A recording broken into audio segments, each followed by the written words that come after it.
call to order the meeting of the Hopkinton School Board on Thursday, May 2nd. If we'd all rise for the Pledge of Allegiance. I pledge Allegiance to the flag of the United States of America and to the republic for which it stands, one nation, under God, indivisible, with liberty and justice for all.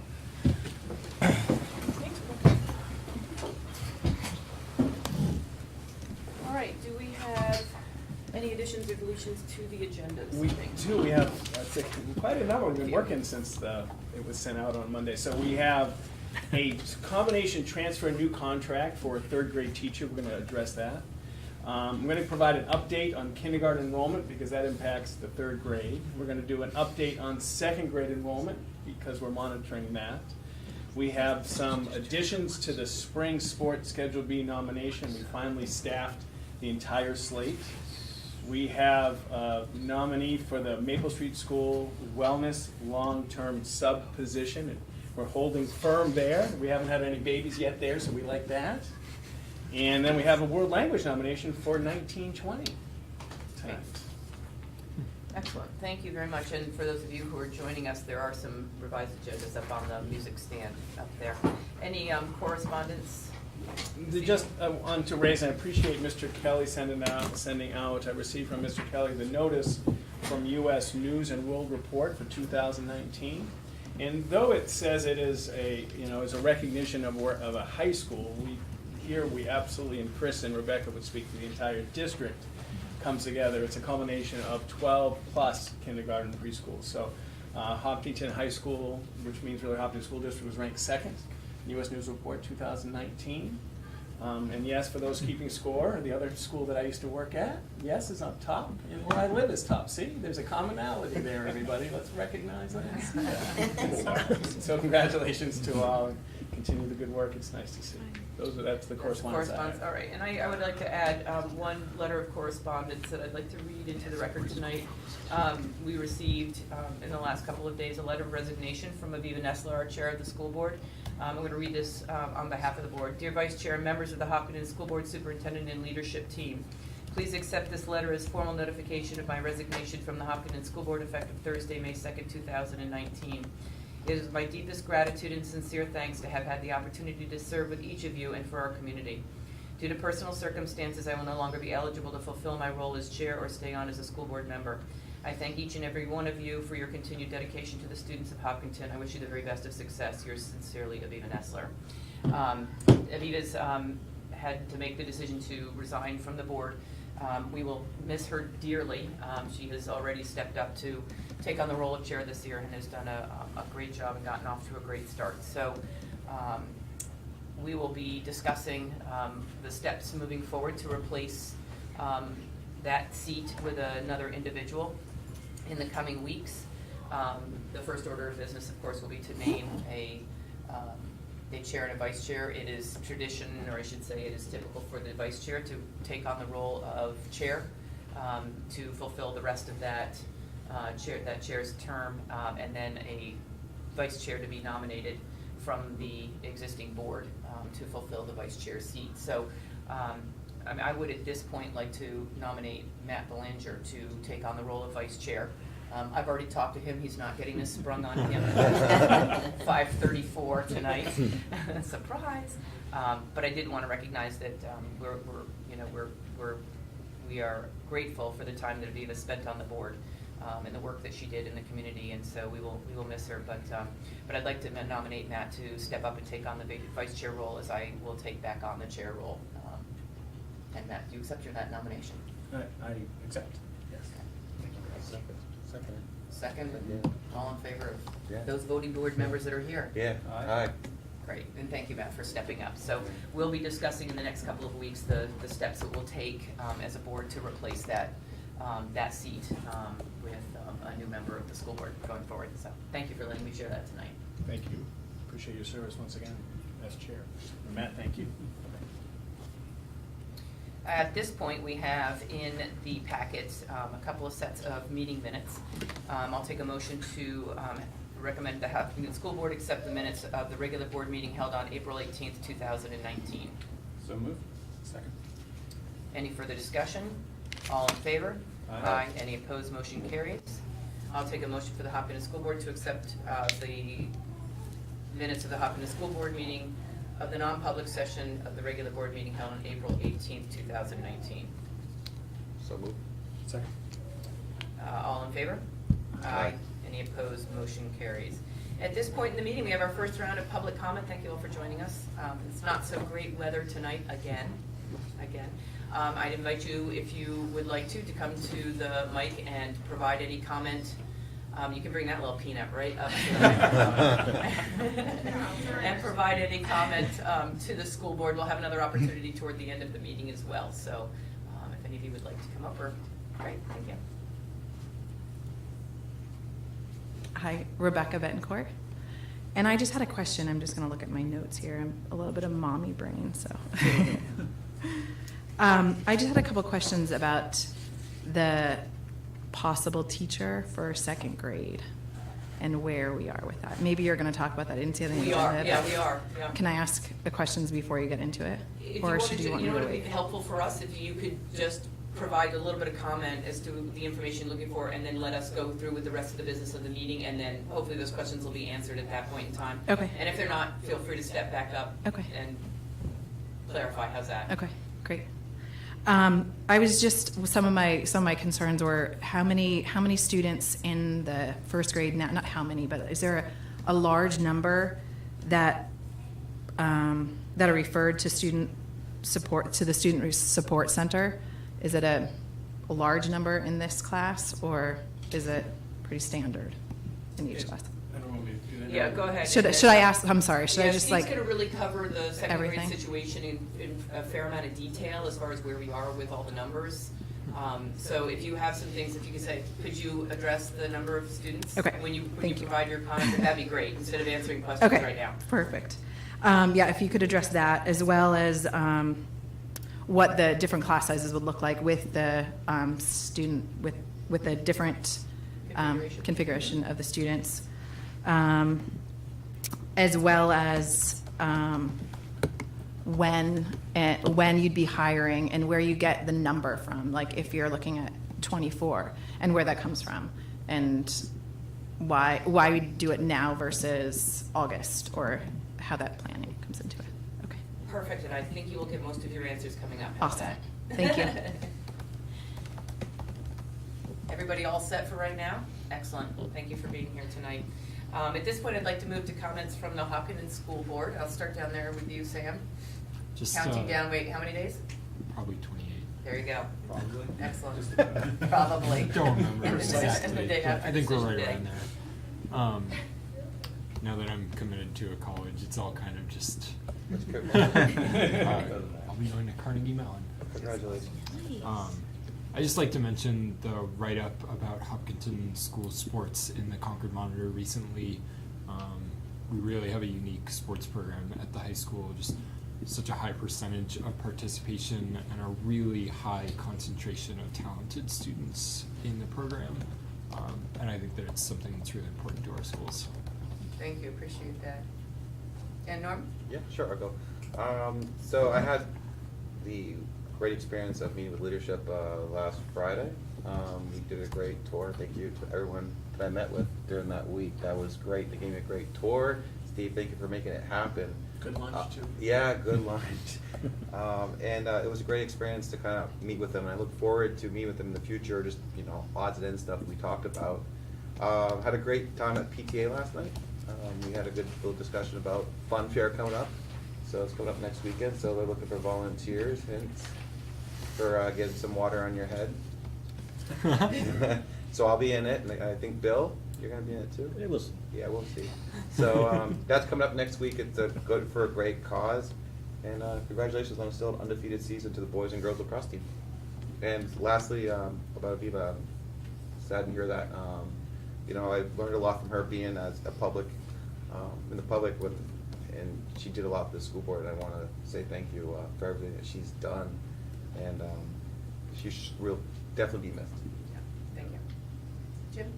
I guess the only thing I'd add is we set the first date for the building committee meeting, and thanks to all the leadership team who are going to be working on that with us. So it's set for the 13th of May from 4:30 to 5:30 at the library or at the middle high school. So thanks to Chris for organizing that. And, Sure. it'll be an organizational meeting, but it should be a lot of fun. Kick off the project. Thanks to everybody. Excellent, thanks so much, Jim, for doing that. And Matt? Just echo it. I want to thank Aviva for all that she has offered to the community and the board the last couple of years, and to thank Liz for the nomination. Excited to work in this capacity with the team. Great, and thank you, appreciate it. I'm all set for public comment tonight, for Hopkinton School Board comment tonight. Steve, I'm gonna pass it over to you for presentation and staff reports. Sure, it's my privilege to welcome Cindy Clevens. Cindy, thank you. A little background, Chase's first ever play date was at JP's. As that Cindy says. So very appreciate your attendance, looking forward to learning from you. Michelle and I and Cindy had a phone call this week, learned some more stuff. Quick update where we are as I get the video ready and then the PowerPoint. We got some testing back for our second round, and it still didn't improve it to a threshold that we are content with on those two sinks that were up, so those are out of service. We have posted, we have started the testing of every sink, K through 6, of all the sinks in classrooms, and we have posted not to drink out of, in the meantime, any sink in the district, and we've got more testing coming. So we're still working on it, and that's our update there. So this is, and Cindy, I'll turn it over to you. Yeah, so just give a real quick, so the video that you're about to see, and again, my name is Cynthia Clevens. I am the water treatment person for the Drinking Water Bureau at DES, and I also do head up the small systems group, which is small community water systems and small businesses for the state. So because lead is such an important topic, and we have this new law, SB 247, that was passed last year, I've been going out to provide assistance and guidance to folks like yourselves, to the facilities conference that is held every year by the Department of Education, and we've been doing a lot of work, not just with schools, but also with licensed child care centers. So this is a study, it's called the Lead Cincinnati study that was published, and I was able to see her presentation at one of the conferences. It followed 250 children in Cincinnati from birth to their mid to late 20s. And they followed, so they checked their lead levels and classified those because they had been exposed as children or in utero, and have taken brain scans throughout their life, and have followed these lives of these kids. So it's one of the largest studies, I think, in the world probably, and now they're presenting the results. So this is just a 2-minute clip. It just gives us a quick overview of why lead is such an important and dangerous toxin. So. Cincinnati Children's Hospital and the University of Cincinnati have been following children exposed to lead into adulthood. It's the longest running study of its kind in the world. Nervous? A little bit. Dr. Kim Cecil is an investigator for the Cincinnati lead study. So lead tricks the body into thinking it's calcium. Whenever lead has got into your body, primarily through ingestion, it goes and hides where calcium should be, in the bones and in the cells of the brain. Visualize a neuron. There's the neuron that's sending the signal, and then another that's receiving the signal. And typically calcium is in that gap. Calcium is essential for neurons to communicate. But when a child is exposed to lead, lead gets in that gap and blocks the flow of calcium. Without calcium, synapses get weaker and brain function suffers. The average IQ of the Cincinnati lead study is 86. It should be 100 in a typically developing population. Lead can disrupt brain growth and even lead to shrinkage or volume loss in brain tissue. I can give you kind of the hint of volume loss. You can see these ventricles look plump because there's less brain. From this analysis, I can tell you that most of that volume loss is in the frontal lobe, and that region of the brain is responsible for what makes us the most human.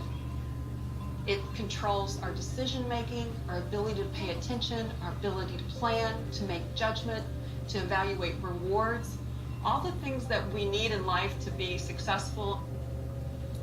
Lead can cause harm wherever it ends up in the body. And lead poisoning can even be passed to the next generation. If you're a pregnant woman exposed to lead when you were a child, that lead is stored in your bones, and when your body needs calcium for the developing fetus, it's pulling lead out of the bone instead of calcium in many cases. So I have a few slides, and we'll go through them quickly, and then if... Oh, I'm sorry, it's right here. That's the Okay. tape, no problem. Okay, just get you going in 1 second. I promise. And feel free to interrupt me with questions, or we can do them all at the end, whatever you'd like. As you're getting ready, I have a question, just about the video. Do you know what level of lead the children were exposed to in the study, or how that was? What the different blood levels were, I don't. Okay. But I do know that any level is harmful and toxic. And they also believe that the initial, even 1 ppb, say, in blood, that first part per billion could be more toxic than the second and the third. So that's why it's important, really, that there should be no exposure to lead. So the first thing I want to show you is, this is a map, and I had a bigger version, but I didn't bring it. But I think, where's Hopkinton in here? Does this have a pointer? It does, the red button's a pointer. So I think, are you guys this In that larger area. one, or Yeah, this one maybe? So what this is showing is the number of kids in those, by SAU, that have tested above the 5 parts per billion, which is what the federal level is for lead poisoning in children. New Hampshire hasn't even gotten to this level. We are still, our level for lead investigations in children just went down, or it's going down to 7.5, and won't go down to 5 parts per billion until 2021. But these are the statistics for 5 parts per billion, which, again, any level of lead is harmful. So what the numbers show, and this is only with a 20% testing rate. Unfortunately, we have a very low testing rate in the state. So pretty much everywhere in the state we have lead poisoning, even though we're only testing 1 in 5 children. So imagine, thanks to SB 247, we now have universal testing of babies at 1 year old and 2 years old. This map is probably all could turn orange for all we know, really.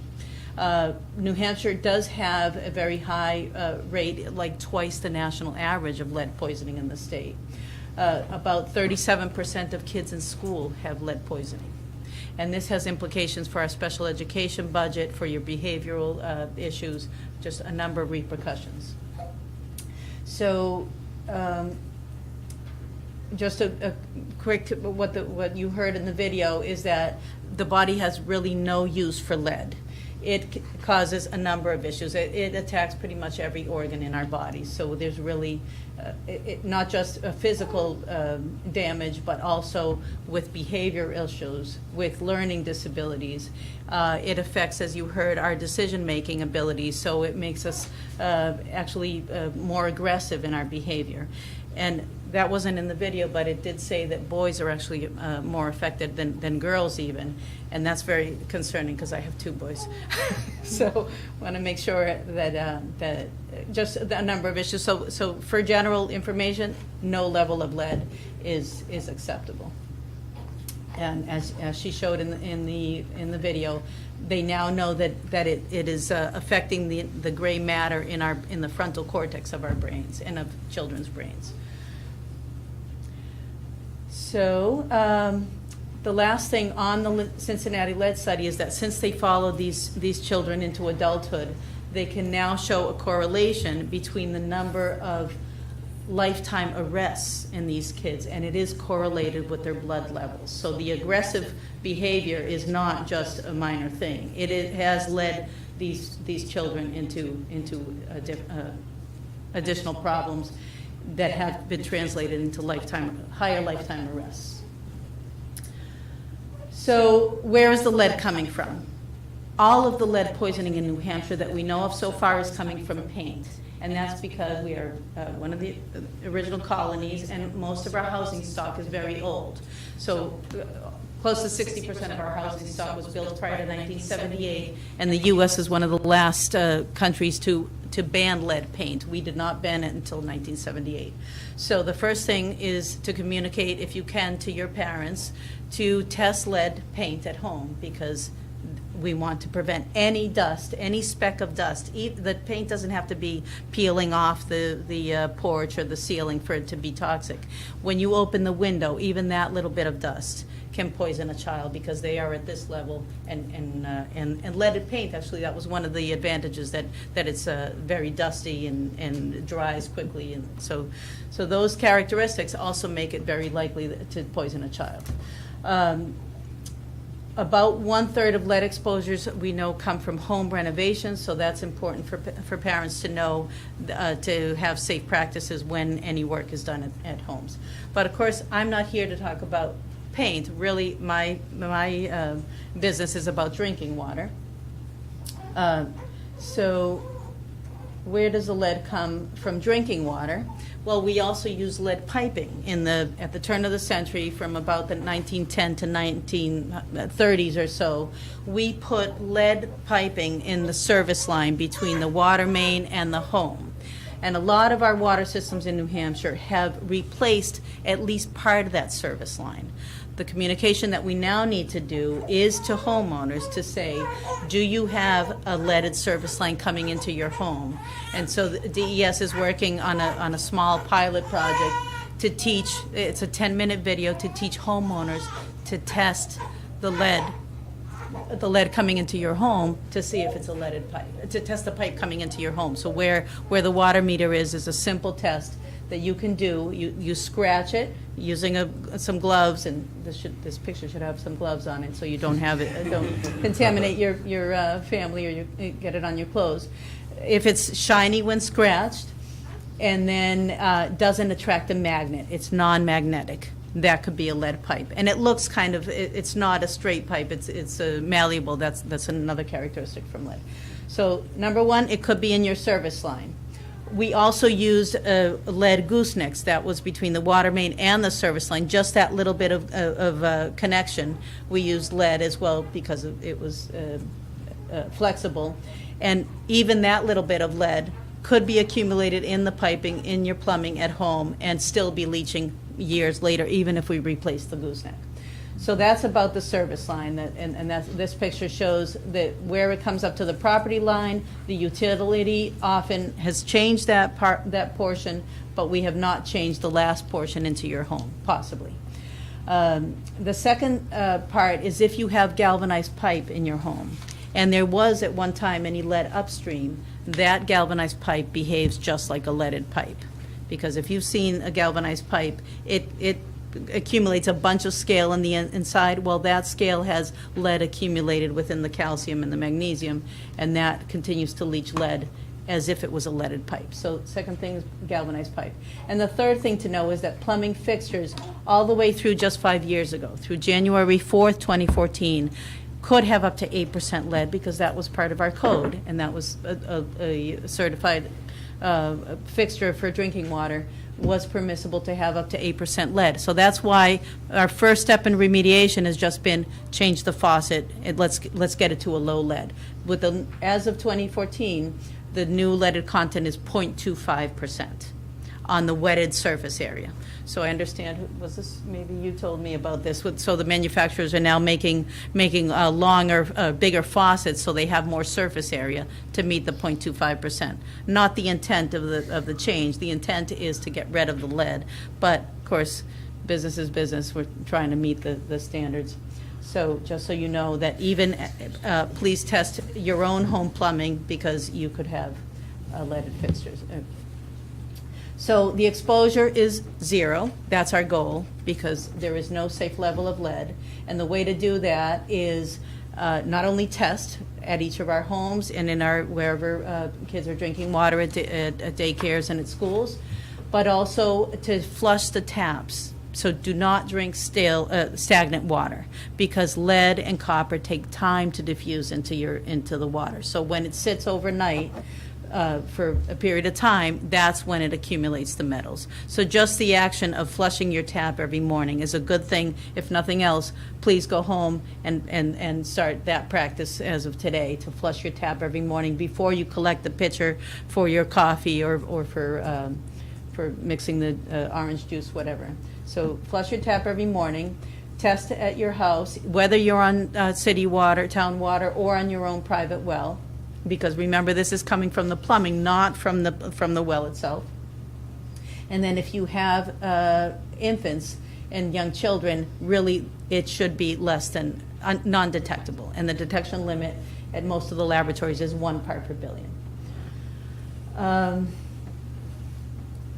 So SB 247 was adopted in February 2018. It is to prevent childhood lead poisoning from paint and drinking water. It now requires universal blood testing for all 1 and 2-year-olds. It requires notifying parents at an earlier stage. Before it was 5, and now it is 3. But that's just a notification that's sent out, some educational information. Parents are very busy, as we all know, and just a notification is not enough, because what next? They might not even have time to read those documents. So we're asking, in my outreach, I ask all of us, all of you, to help us communicate this, because we need parents need help to avoid exposure of the kids. We've changed our lead investigation. The state lead poisoning investigation was at 10 parts per billion. It's now going down to 7.5, and then it will eventually go down to 5 in 2021. We have 1 state inspector for the whole state. It's impossible for the state to do this. This is why the public and at a local level, we need to take action. And then finally, our part, which is the testing in schools, and we sent out letters a year ago, not quite a year ago, July 9, 2018, to all the schools. It's taken time to get down to the folks that are doing the testing, but that was our first notice, and we said, okay, we all need to do this as soon as possible, July 2019, and these are the steps. So essentially 3 steps. Identify where you need to test, and what the law says everywhere a child can drink the water. So that could theoretically mean every single faucet, even the outside hoses, etc. But we've interpreted that to be where children reasonably drink the water. So really the bathrooms, you can post those as non-potable to discourage kids from filling their water bottles. We want to make sure that we have enough water fountains available for kids to fill up their bottles and to drink. And in elementary and preschool classrooms, we do recommend that we test all the sinks, as you are doing at I think at this school and at the elementary school, because those may be more likely that kids could be offered some water to drink. Ice machines is something you don't think about often, but we have found some ice machines to have elevated lead, and that's a difficult sampling procedure. So I'm happy to talk to whoever's doing that to help them. So the second thing is you test the water. We chose a 1 liter first draw sample that's in the morning, like after a weekend for worst case, or after vacation week would be even more stagnant, because we want to identify the worst case. Again, we flush it in order to drink it, but to test it, we want the worst case. So 1 liter first draw samples, find whatever certified lab in the state. There are at least half a dozen that you can use, and then just ask your laboratory to upload the results to the state lead database. They will do it electronically. And then for the remediation part, you do need to communicate with me specifically, because DES needs to approve your remedial plan. Just an email. We need to do this quickly, because the law says by 30 days we should actually have remediated. So that gives us, I answer emails as quickly as I can to say that sounds good. Really, it has been changing to a low lead faucet. Save all your receipts, because we'll talk about the remediation grant in a minute. After we touch any plumbing, we must flush at least 30 minutes, because any disturbance of the plumbing dislodges that scale all over again and creates a spike. So do the plumbing work, flush for at least 30 minutes, and then let it sit for a long period of time, like over the weekend, to test a new stagnant sample. And then the last part is communicating. The law says to do it by 5 days of receipt of the results. I can't possibly enforce that. We're asking you to be as quick as you can, because when parents find out this information, they want to know, they're concerned, and should be. Really, the law is intended to be driven at a local level and by parents specifically, but a lot of the parents don't even know we're testing.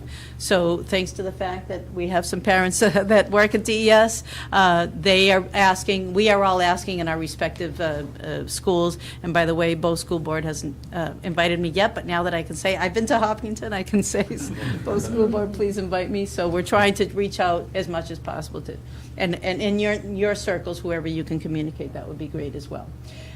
So you notify parents. The law says you only have to report that those results that were 15 and above. Our recommendation is report all the results parents want to know. Even the lower levels are important to everybody. And then finally, repeat. We have to do this until we have 3 clean rounds. So every 5 years until there's 3 clean rounds. There's money. We just got money. Department of Education applied to the New Hampshire Drinking Water and Groundwater Trust Fund, which was created thanks to the large settlement that the state of New Hampshire won with ExxonMobil for MTBE. But thankfully, the purpose of the fund is for all drinking water improvements, not just MTBE, and that money is what was approved. So we have $1.6 million. We have not spent the first dollar yet. So we're not going to run out. Even if we did run out of money, we can go back to the trust fund for more. So save all the receipts, and it's 50% down to 5 parts per billion. Not to non-detect, but to 5 parts per billion. If you can, as we heard, to do it, to bring it down even to non-detect, that would be with your own funding. But we can reimburse you up to 5. We've made 2 forms. It's very easy. We can, I'll go through the specifics with anybody that is interested. There's 2 forms. Quickly, you would submit your receipts with a copy of the form. The school board, there's an affidavit that the school board will need to sign. And then we would send that, review and approve that, and that will go to the Department of Education to give the reimbursement to you.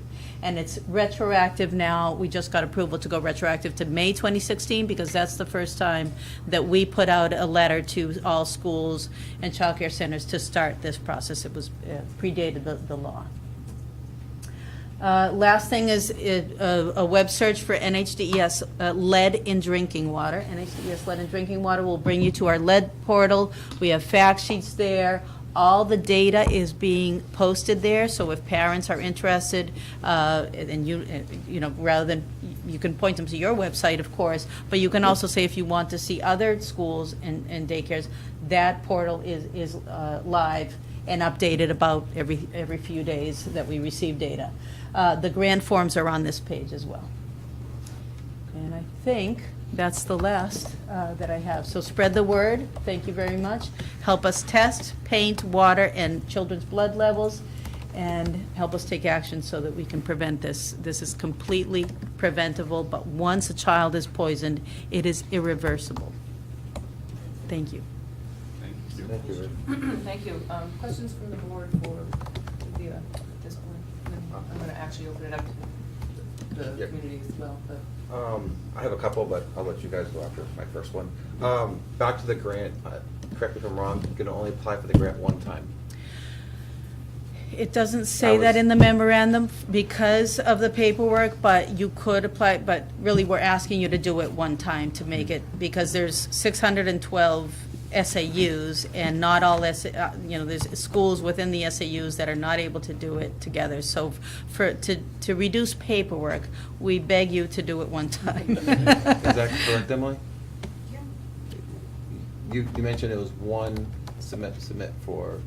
That's the goal, but again. Okay.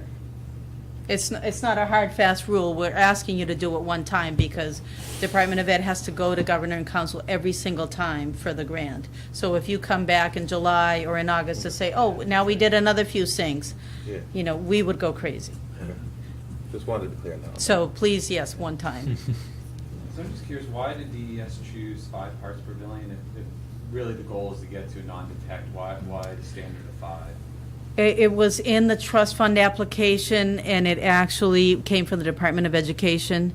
I think when we figured for a reimbursement, you know, the 5 was kind of a threshold that we thought we didn't know how much money we would need to spend. Money is limited, and so we figured at least bringing it down to 5, it was better than the 15, but then informing parents and school boards, hopefully you could use local funds to go further. That's, yeah, unfortunately. Was the recommendation for elementary schools, all sinks in the room should be treated, should be below 5? Should be non-detect. Non-detect, sorry. I'm just trying to understand, because we had that discussion at our last meeting, whether we should treat elementary classrooms different. Because they still have bubblers in the hallway. Yeah. And so the recommendation is that you treat even hand stations in elementary schools and try to get. Because we're trying to avoid exposure of any child, yes. So that's the objective, is to get the lead out of the plumbing, so we don't have to worry. And, you know, because the teachers are busy, if there wasn't time to allow the child to go outside to the bubbler, and it's just easier for the classroom, really, they should be able to use the sink. So that's the reason. I think Steve, for having invited her to come to this, I think it was very informative for me. I don't know if you guys. I guess the next step for me is the oversight. You mentioned we've gone back to multiple locations and stuff. We talked about a plan on how we were going to detect, you know, which location we were testing. Who's the oversight for this? Michelle and Bill Caruso are reviewing. Bill Caruso he's our facility director, does the testing. They meet weekly, and they keep me informed of the results. We're gonna do a little debrief a little bit later in the meeting too, Norm too, so, and, Okay. you know, I think probably it's reasonable to expect that, you know, we'll have regular updates from Steve and Michelle, about how everything is progressing. I just had one question about other districts as well. So, considering that this is a huge undertaking, to get all the districts moving on this, and based on the map that you showed us, the majority of districts seem to be in that light orange area. Interesting that a lot of them, the northern ones were white. I was Yeah, curious to see that. and that's because we only have 1 in 5 child tested. Probably when we get more testing, I'm sure we will all be. The more concentrated, the more you're gonna find typically a higher Right. percentage than. Exactly. Is, you know, where, I mean, this is only, this has got to be massive undertaking for DES as well, too, because school's just one piece of the puzzle. But when you look at the potential for there to be Pandora's box, if you will, with this kind of thing, given the age of some of these schools that, you know, obviously, Wyndham has a relatively new high school. They've got a lot of kids, but a relatively new high school compared to, say, Hopkinton or even some of the communities north. Are they looking at providing, you know, even more support in some of these districts that are going to need more support where there aren't local funds? Because there are going to be districts that are going to struggle to get it, even with the matching grant, even with 50%, to be able to get it to what would be considered an optimal level, let alone 0. So Yeah. I guess, you know, where do you see this going in terms of, I just see there being a lot of, like, lack of parity. Like, you'll have districts who can put not only 50% in, but potentially local funds, and you'll have other districts that are going to struggle to even get to the 50%. So what kind of discussions are you having at the state level about how to help these districts that may struggle even getting to the 50%? Yeah, so the law, again, we adopted a level of 15 as what is the minimum required for the action level. The funding goes down to 5 parts per billion, so our outreach is, please do it at least down to 5, and if you can, down to 1. So you're right, absolutely right. Some districts will remediate down to 15 because that's all they can do, and others will hopefully go down to the 5, and still others will go down. So there will be some inequality there, and we do have our Health and Human Services Department has I think one or two people that do education. Gail Geddens, I think, I don't know if she came to I this. started the public health. Okay, so there are people, nurses that are educating on the health side of things to try and get people to be aware at least. But the only funding that we have is this trust fund, so that's. Yeah, thank you. Good question. Appreciate that. A couple of things that we chatted about which were fascinating to me. Cindy very quickly looked up the results of our local Hopkinton precinct and Contooga precinct, and the results were pretty strong. They haven't spiked in a while. And there are means to treat from that end by adding substances. It's expensive, but it's like originally I thought, oh, we're gonna have to dig up our floors and get all these pipes. But there is treatment on that end if we had to go to a very comprehensive.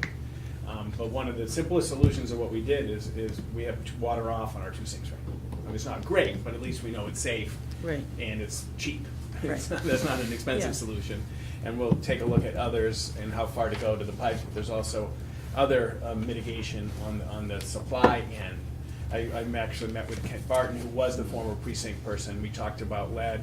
They test 12 sites, something like regularly. You know, he looked at me and I said, Steve, there's no lead on this side of that pipe. I can tell you that because they test so often. And that was corroborated by your look at the data. So that's something that Michelle and I found fascinating on how we look at that.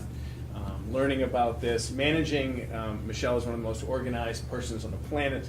So she's organizing, make sure we're tracking all this stuff, and Bill is implementing the steps as said. So, you know, since our last meeting, we are looking at trying to get vendors to come in and mitigate further. But if that's too expensive, we have to go in a different route because there's ways that we could treat just on our entry point, as you talked about. So it's all a learning curve. But right now, we are added the sinks. Because what we found, and I'm surprised because Bill's been doing this a little while, in his time he's never seen a little guy or a little gal drink out of a, but we have reports that they are. So we're going to test it, we're going to see what's going on. So that's great. So you have 2 water utilities, Contooga Village Precinct and Hopkinton, and I understand Hopkinton serves just this school? Hopkinton or is just the other? Martin, the early elementary, the preschool through 3. Okay, and so there's 2 utilities here, and that's a good conversation to have regardless. The lead is not coming from the sources, that's clear, whether you have a well on site or the utility. Where the lead is coming from is from our pipes, but the water, we can condition the water to be less aggressive. So the conversation that needs to be had is, this isn't, and if it were widespread throughout the school, then that's a different story, and that's when this conversation needs to be had. Because it's not just the school, it's the homes that are being served, and you do have older homes, so the sampling requirements are only a small representation of the service area. But you know, you have, I don't know, 200, 300, whatever the number of homes that are served by the Contooga Village Precinct and by Hopkinton. Those folks need to be encouraged to test on their own, need to be aware that they may have leaded paint in their homes. And so this is a community-wide thing, and it's not going to be solved overnight. We just, the first step is awareness, because this has just been happening for too long, and it is affecting our children's learning ability, our special education budgets. Jim, I'm going to do complete overreach. I'm going to suggest that we put this on the joint board and select board meeting sort of ideas to do as a community, and maybe Yes. invite Cynthia to come back and do something for the community as a whole with all of us there.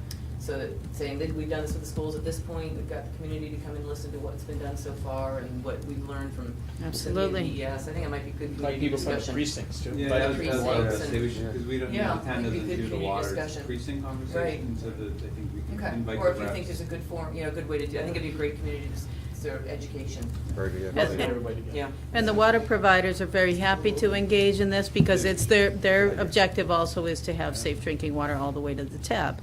But they need to know, they want, so to work as partners is the key thing, absolutely.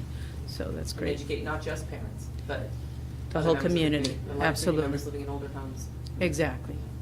That's great. No, thank you so much Thank for the you so much opportunity. for the Thank you. conversation. If there's any questions from the audience? Yeah, I'm gonna ask before Cynthia goes, anybody here with us this evening that have any questions that they'd like to ask, either Cynthia about before we give her the opportunity to leave if she'd like? Or she can stay. Thanks for coming. Thank you very much. And you were Thank you. streamed too, so you were on tape and. Okay, so all right, I don't want to see you. You're a star. You're now an influencer. Mostly your back, unfortunately. And thank you so much. Steve, I'm going to ask you and the board if you would be willing to skip forward to the second grade conversation for the benefit of answering Rebecca's questions, because she's doing an amazing job. Sure. She's that baby right now, and I don't want to push the envelope so hard that she doesn't want to come back to a meeting. Okay. Is that okay? That's fine. Okay, is that okay by you? Okay. Serve at the pleasure. So I'm just going to turn that off a little bit because I have to go through some notes. So where we are on the agenda, or will be on the agenda momentarily, is Down on the personnel, right, the staff. item 6. So, so we're on personnel, additional staffing. So I'm going to try and walk you through it. There's 3 components to this work. So we had a superintendent budget turned to board budget, and there were significant staffings in the superintendent budget that went $100,000 for second grade, and then a number of sections which were reduced by half to put in the contingency of $200,000. So that's that piece. The other piece is that at the March meeting, the school board budget was reduced by $250,000. So right, in the 2 weeks after the annual meeting, Michelle and I got together and presented to the board what the MS-22, which is the budget that was approved at annual meeting. So we had to make some decisions. Now, all those decisions can be overridden by transfer. But right now, the way we got to the funds voted at the annual school district meeting was to reduce by $101,000 in health insurance because the GMR came down. We moved $16,800 to the maintenance trust. We reduced administration support to half-time, saving about $49,000. Here's the big one. We cut, me, mouse in my pocket, we cut $61,000 from a kindergarten position that was in the budget. Why did we cut it that day? We cut it that day because there were 48 kids in kindergarten, and at that day we didn't need it. And we cut the assistants for the varsity programs. So those are, at that moment in time, all of which can be changed by transfer of the board. But that's the current status. So we also have, as part of funds available, is a $200,000 contingency fund. Okay? That was projected to be second grade, an administrative retirement, a little bit of health insurance we talked about, if we had a health insurance problem, and sections at the secondary level. Okay, and all that was projected. We actually started that in October, taking a look at that. So, what have we done so far? So, we have spent out of the contingency fund the negotiated benefit with an administrative retirement. Okay, there's one retirement in the budget, and there was one retirement in the contingency. The retirement is still in the budget, hasn't been activated yet, but the other retirement was in the contingency. So $20,000 last week was approved by board action to fund administrative benefit. So that's there. So there's $20,000 gone. So what do we need? And this was, so after going through and talking with Amy, Bill, Michelle, all leadership, Chris and Rebecca, what is necessary to support the academic program. And so tonight, we are asking for consensus from the board to plan the master schedule with these probably we're going to fund. They don't become codified until there's an action item to increase the contract. But we have to give Rebecca and Chris some leeway so they can build the master schedule. After the master schedule is built, if it ends up one of these classes has 3 kids in it, we don't pull the trigger. Okay, so, but they need some information about what kind of staff they can build a schedule with. Again, with more probable than not, we're going to need it, but it doesn't become insured until the board votes for a contract. Everybody with me? Yeah. So, we have a 5th in guidance, that's for careers, we talked about that. We have a 5th, that's in the budget, by the way. Okay, that's not a contingency, that one's in the budget. We need a 5th in art, that's in the budget. And that's for the art program. We need a 10th for the high school music, but I'm going to talk about other areas in the high school budget that we didn't need based on enrollment. That's coming from another area. of a tenth of music in the middle school in the budget, a fifth of science in the budget, and a tenth of English in the budget. All those were carryovers from the year before. We knew we would need those. Very, very, probable because of where we were. Do you know what the total cost of those are? Let's see. Or ballpark cost?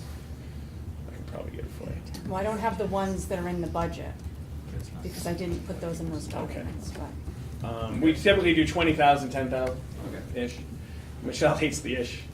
I love the ish. She hates the ish. Well, it just I'm depends on a happy with this right person, now. so That's how we that's work why together. it's like hard, yeah. So there was a 10th in mathematics. Because of enrollment, we had a 0.7 person in the budget. That's a 0.6. That is now freed up to support other areas.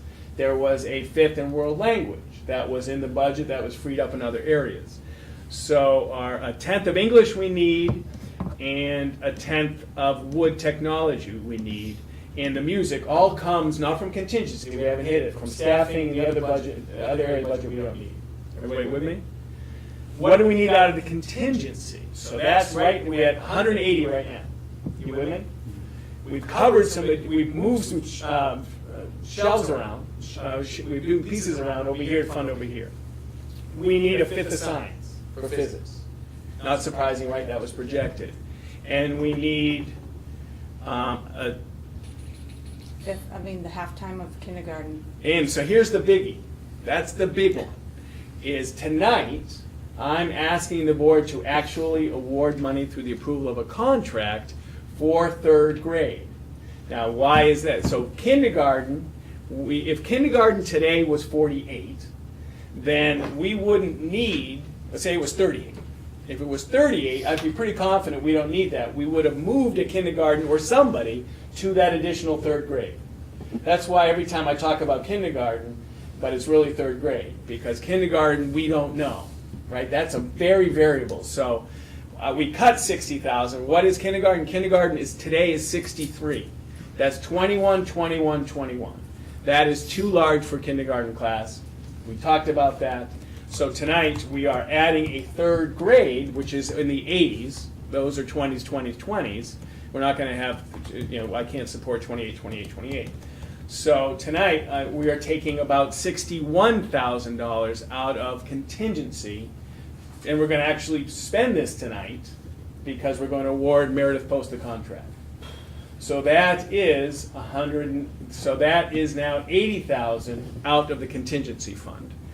So what have we done so far? We've taken care of administrative benefit, we've taken care of kindergarten, and we've taken care of all high school sections. And we have $120,000 left. There's one more piece. Science is coming out of the. Science is coming out. So we spend when we project all this way through, there's going to be $80,000 left for 2nd grade. Okay. In contingency. In contingency. Contingency, yeah. Steve, do you have this on a spreadsheet or? I do. That'd be helpful, because I'm jotting down notes, but Yeah, I was just looking for. I can't remember. It's like a rubric. I can project it. It's just there's nothing bad notes, but there's some funky notes. Well, Sometimes I would change the employee's name in case Yeah. you don't want that seen before, Yeah. Let's see what we got here. for the cut.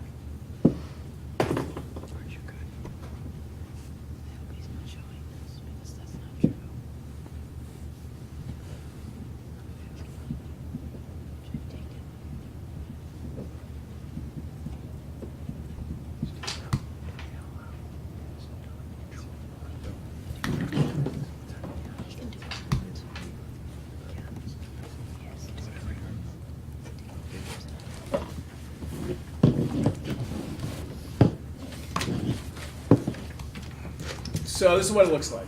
This is one of the sheets that we're working with. And some of these are going to come forward for contracts. Let's see if I can blow it up for you.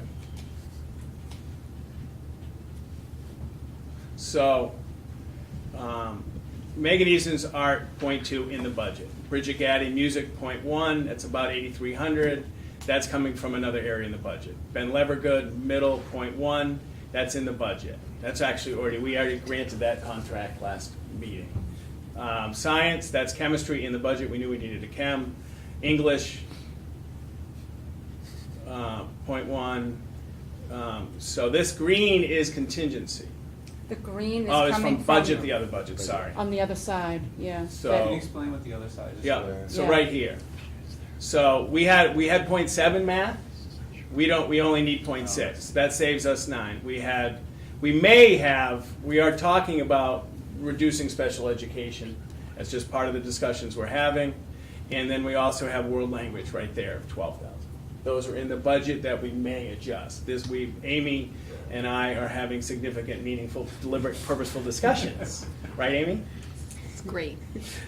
She's a good Yes. sport. She's doing an analysis to see what the impact on kids, right? It's there. So contingency fund is this science class and it's kindergarten. So that's and it's also $20,000 of administrative benefit. So that is about 100. Can I ask a question just on the administrative benefit? Yeah. So you mentioned there's 2, so we have one in the budget and one in Correct. contingency, and the one in the budget hasn't been exercised yet, Correct. right? But I'm assuming that you're assuming it's going to be. No, I mean and we're going to talk more, but there's still variables. So that is a variables.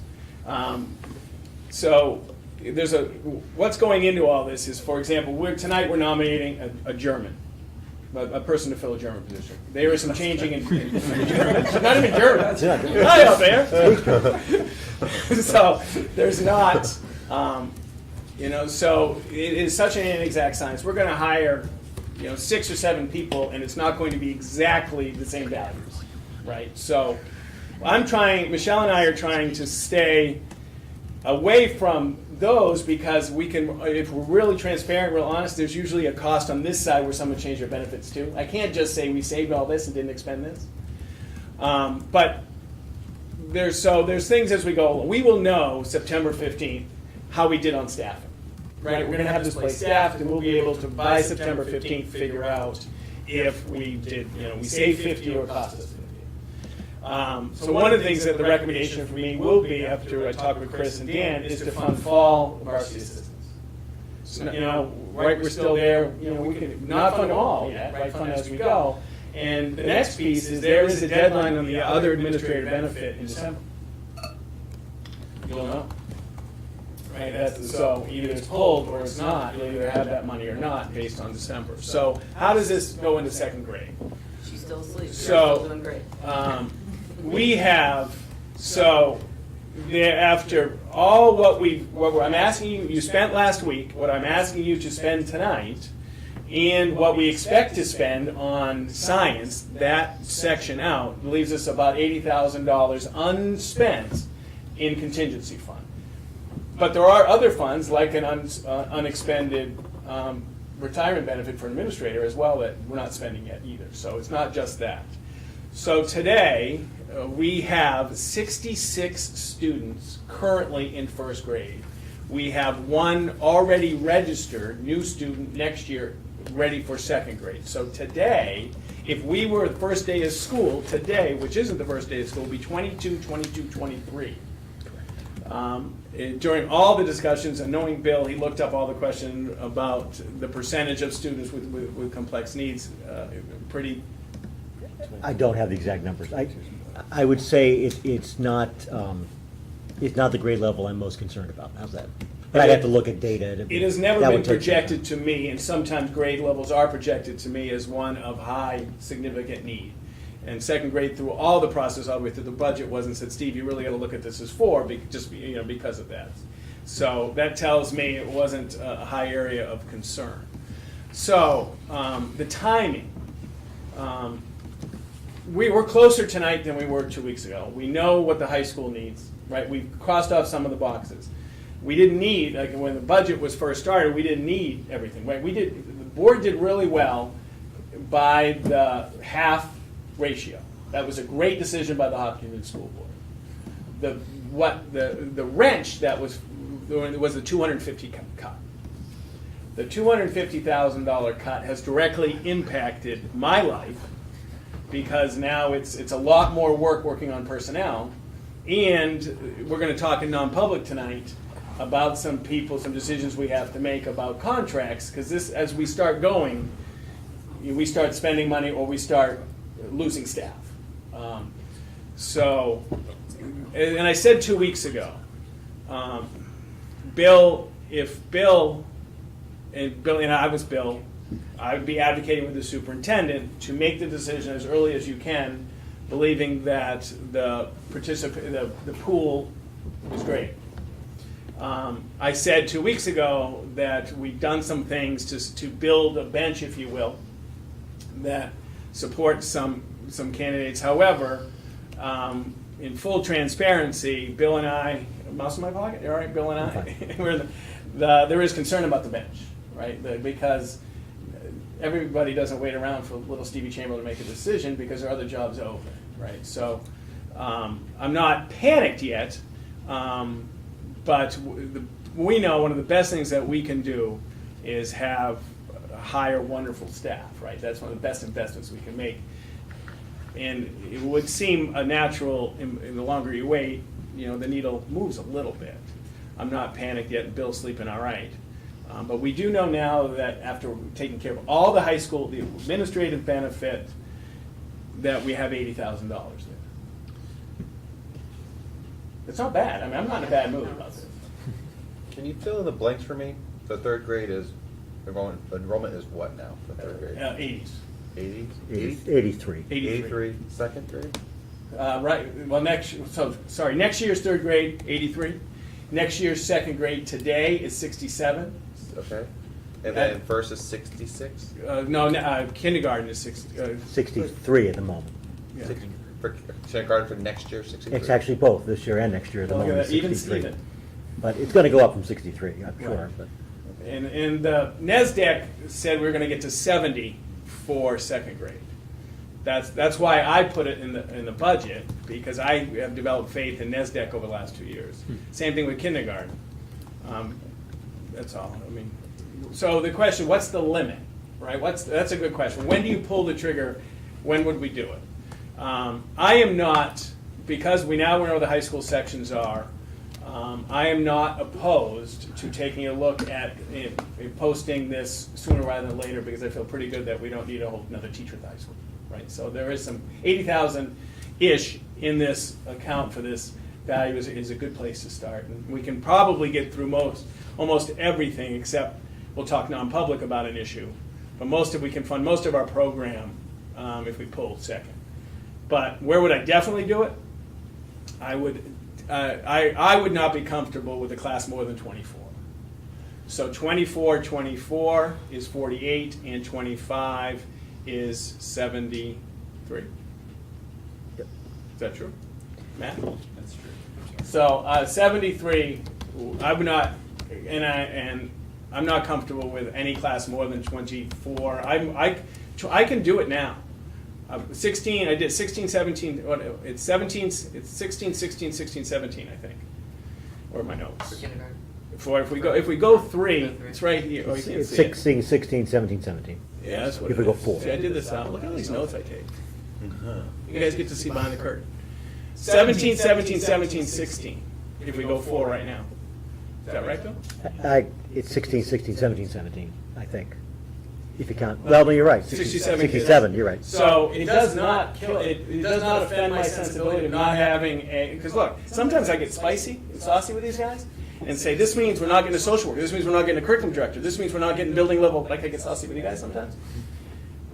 So if that was 13, 13, 13, 13, I'd say I need a district-wide curriculum director more. Because those are the choices we have to make, right? 17, 17, 17, 16 in second grade does not offend my sensibilities. I will not cry poverty to you about not having a district-wide curriculum director on May 2nd at 17, 17, 17, 16, because we looked over the last 5 years, it grows 6 or 7 kids. We did a trend analysis, not really, I just looked and counted. So this doesn't offend my sensibility. If it was 13, 13, 13 and you wanted to jump, I would say, look, I believe based on Hattie and based on educational research that a district-wide curriculum director will give you a high return on educational outcomes than a second grade at this, but not here. This does not kill me. That was pretty good. I'm sorry, I just want to make sure that I understand. The numbers are fine, yes. No, it's all right. Kindergarten, you're saying we're gonna go to 4 sections, projected enrollment of 63. No, current Current. enrollment of 63. I'm sorry, I'm thinking about next time. Yeah, next year. We have registrations right now, 63 kids in kindergarten for next year.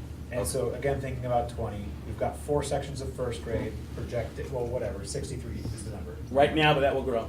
You're saying, you're not recommending adding a 4th section to second grade next year, and we expect numbers to be at 67.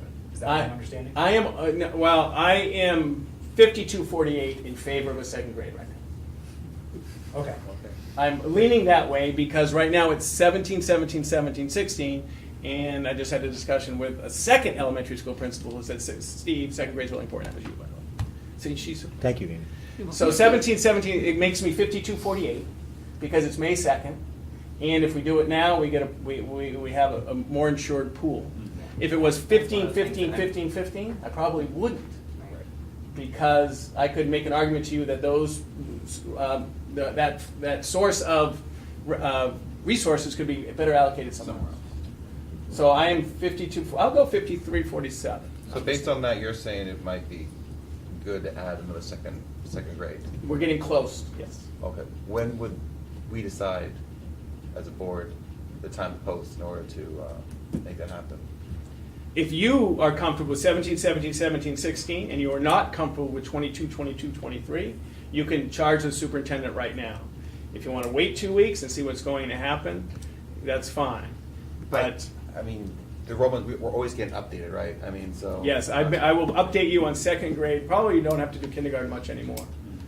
But this does, I have once, many years ago, I recommended not to add a section in 6th grade and to put the money into alternative sources for high return on investment for education. And it was not supported by the budget committee, it wasn't supported by the community, it wasn't supported by the board. And this was, but this isn't one of those cases. If this was 15, 15, 15, 15, you guys pulled it, then I would say I don't recommend it. But I can live 17, 17, 17, 16 on May 2nd. It does not offend my sensibilities of putting resources where they are. The last time you spoke to us about the enrollment for second grade, what was it? I'm just trying to get This. Well, no, maybe one kid? I think we added one. I talked to Christine today. She said, Steve, I have paperwork. They have a house. They just haven't moved in yet. They're not looking for a house. They have a house. That made it 67. That was today.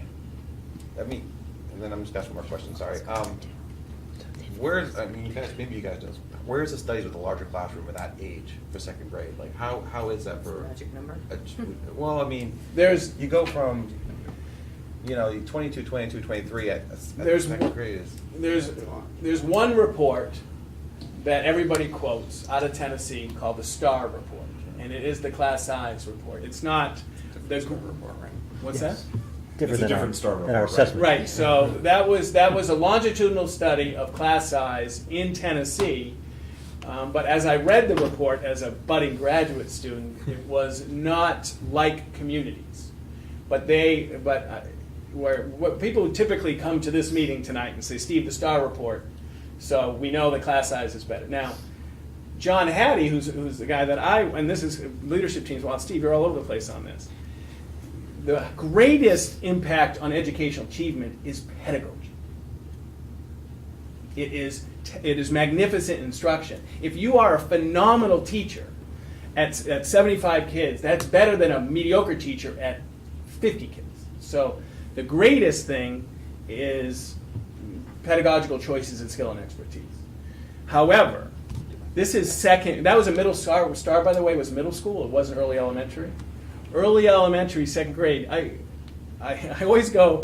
Bill and I walked to school. I was in the school, and I marvel at the littles. But what occurred to me this year was in September, every single kid in that school grows. Actually, the building shrinks because the 300 kids all grow, and it's fascinating to watch that. So, they're early at 17, 17, 17 is not obscene. This is a typical class size for first and second grade.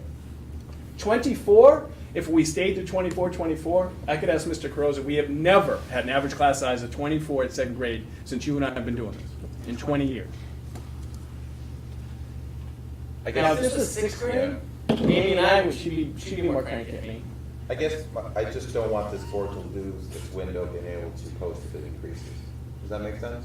Yeah, no, absolutely. I want to have that opportunity that, okay, we can give you potentially the green light you're asking for, but I want to make sure we have the opportunity to say, like, hey, someone moved to town, they have 5 second graders. Quits. So I want to have the opportunity to say, okay, we didn't lose that window. So that's one thing I just want certainty.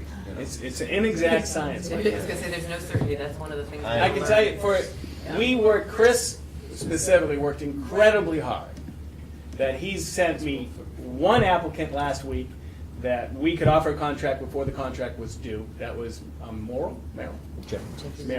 And today, I'm bringing one forward who signed the contract, but it's so early, has a 30-day opt-out clause.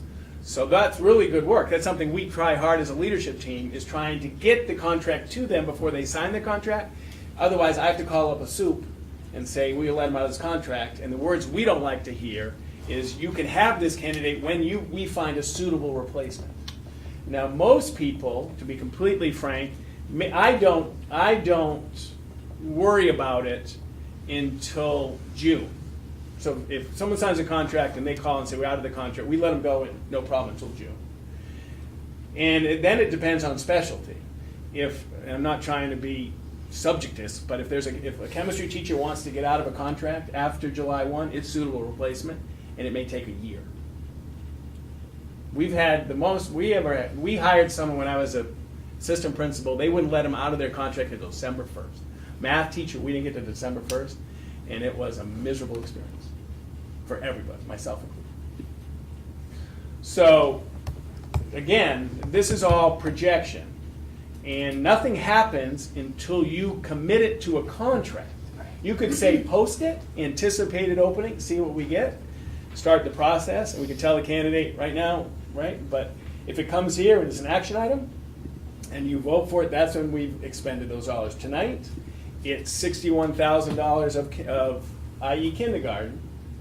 That's tonight, right? Is there anything else we're spending out of this tonight? That's all we're spending out of this tonight. Yeah, two questions. One is space. If we add the fourth section of second grade, I figure you guys have got this all figured out. I know you do. We have options. I just gave my office up. No. Right. Okay, so I know that we thought this through It's even music and art on a card. before this, right? So that, of course, there's community's going to wonder, like, this other section. So I know that you guys have thought that through. My personal inclination is to go ahead and to post the position as a possible opening, for a couple of reasons. One is the numbers that are on the screen are numbers that we know. They're not projected numbers at 17, 16, or 16, 17. So we know, unless the family moves out of town, that it is likely only to go up or stay the same. So we would be, if the board is comfortable with those numbers, we know that we're making the right decision with enough time to be able to get the right person. I think it also allows there to be some sort of time for those people who are interested in the idea of teaching in second grade or teaching at Howard Martin to be able to express their interest, and give Steve and his team a chance to look at the candidates that would be interested in that type of position. This is second grade you're talking about? Yes, Okay. second Yeah, grade, okay, yeah. great, okay. So again, I mean, I would be in favor of asking Steve to go ahead and post the position as a intent or inquiry to hire. What did you call it? Anticipated opening? Anticipated opening, there we go. At this point, given the fact we know what we know up right here, right now, and that we are 22, 23 is going to be, I think, really hard place to settle if we were to start school tomorrow. Agreed. So that's just my feeling of being ahead of the curve a little bit, knowing that if for some reason the numbers go down, or there's that we can pull it back before actually executing a contract. Again, so that would just be my sense, and weigh in where you guys are with that too. Steve, what's the cost of a second grade teacher? Is it estimated 61, similar to a kindergarten teacher? I expect between 90 and 100,000 total, all in. Because that 61's half of It's kindergarten. half of kindergarten, okay. But I mean, Michelle, are you in between 90 and 100 all in? It would eat up the 80 Yeah. plus, Well, yeah. potentially. Yeah, so this would be us essentially saying that the remainder of the contingency fund would be sort of allocated or earmarked to cover the whatever part of the second grade teacher we could. Right, then how do you cover, And then some. how do you cover the rest of the varsity assistants, and how do you cover, if you choose not to, reduce admin support? You either cover it after we have resolved all the hiring and hope we've done well in hiring, or it's resolved if the admin benefit is not executed. And there's plenty of funds there to cover all of it. Let's just talk top of my head. I mean, there's Yeah, other- it's good, yeah. I like Liz's idea. I like the idea we post it. It's not an action item yet. It gives us a little bit of wiggle room not wiggle room, but we have time to see how things develop. So are there any other alternatives? I'm just trying to, obviously you guys are thinking long and hard about this, and I just wondering if there's any other alternatives other than, There isn't a multi-age opportunity. We don't have, Okay. if we had a 45 or if we had a 40, but everything is full. Everything is good. I don't know what accurate, the scripture is, but 63, 15, 15, 15, 15 works for first grade kindergarten. I mean, so there really isn't, if there was an anomaly low, then Bill and I could really talk multi-age. It would be pretty quick to do that because we'd have to do some training, but there isn't really the there's an gap. option for that. Any more thoughts? Give Steve the recommendation or the ability to be able to post that position at this point and see what transpires in the next few weeks. We'll get an update in 2 weeks anyway. And I want as to to where we are. comma, give Rebecca and Chris the ability to fill the master schedule with the sections that I just discussed. So tonight, consensus on, all the stuff that's in the budget, all the careers, all that stuff, and yes, second grade. That would be my only comment, that is, as long as you feel comfortable that, given that you're leaning 53% likely to activate that out of second grade, would you still activate all of the high school sections? Yes. Okay. Yeah, because that's schedule driven. There's only one that I might yank, and I don't think, and I think we have the room. I really do think we have the room. It's tight, but I think we've got some room.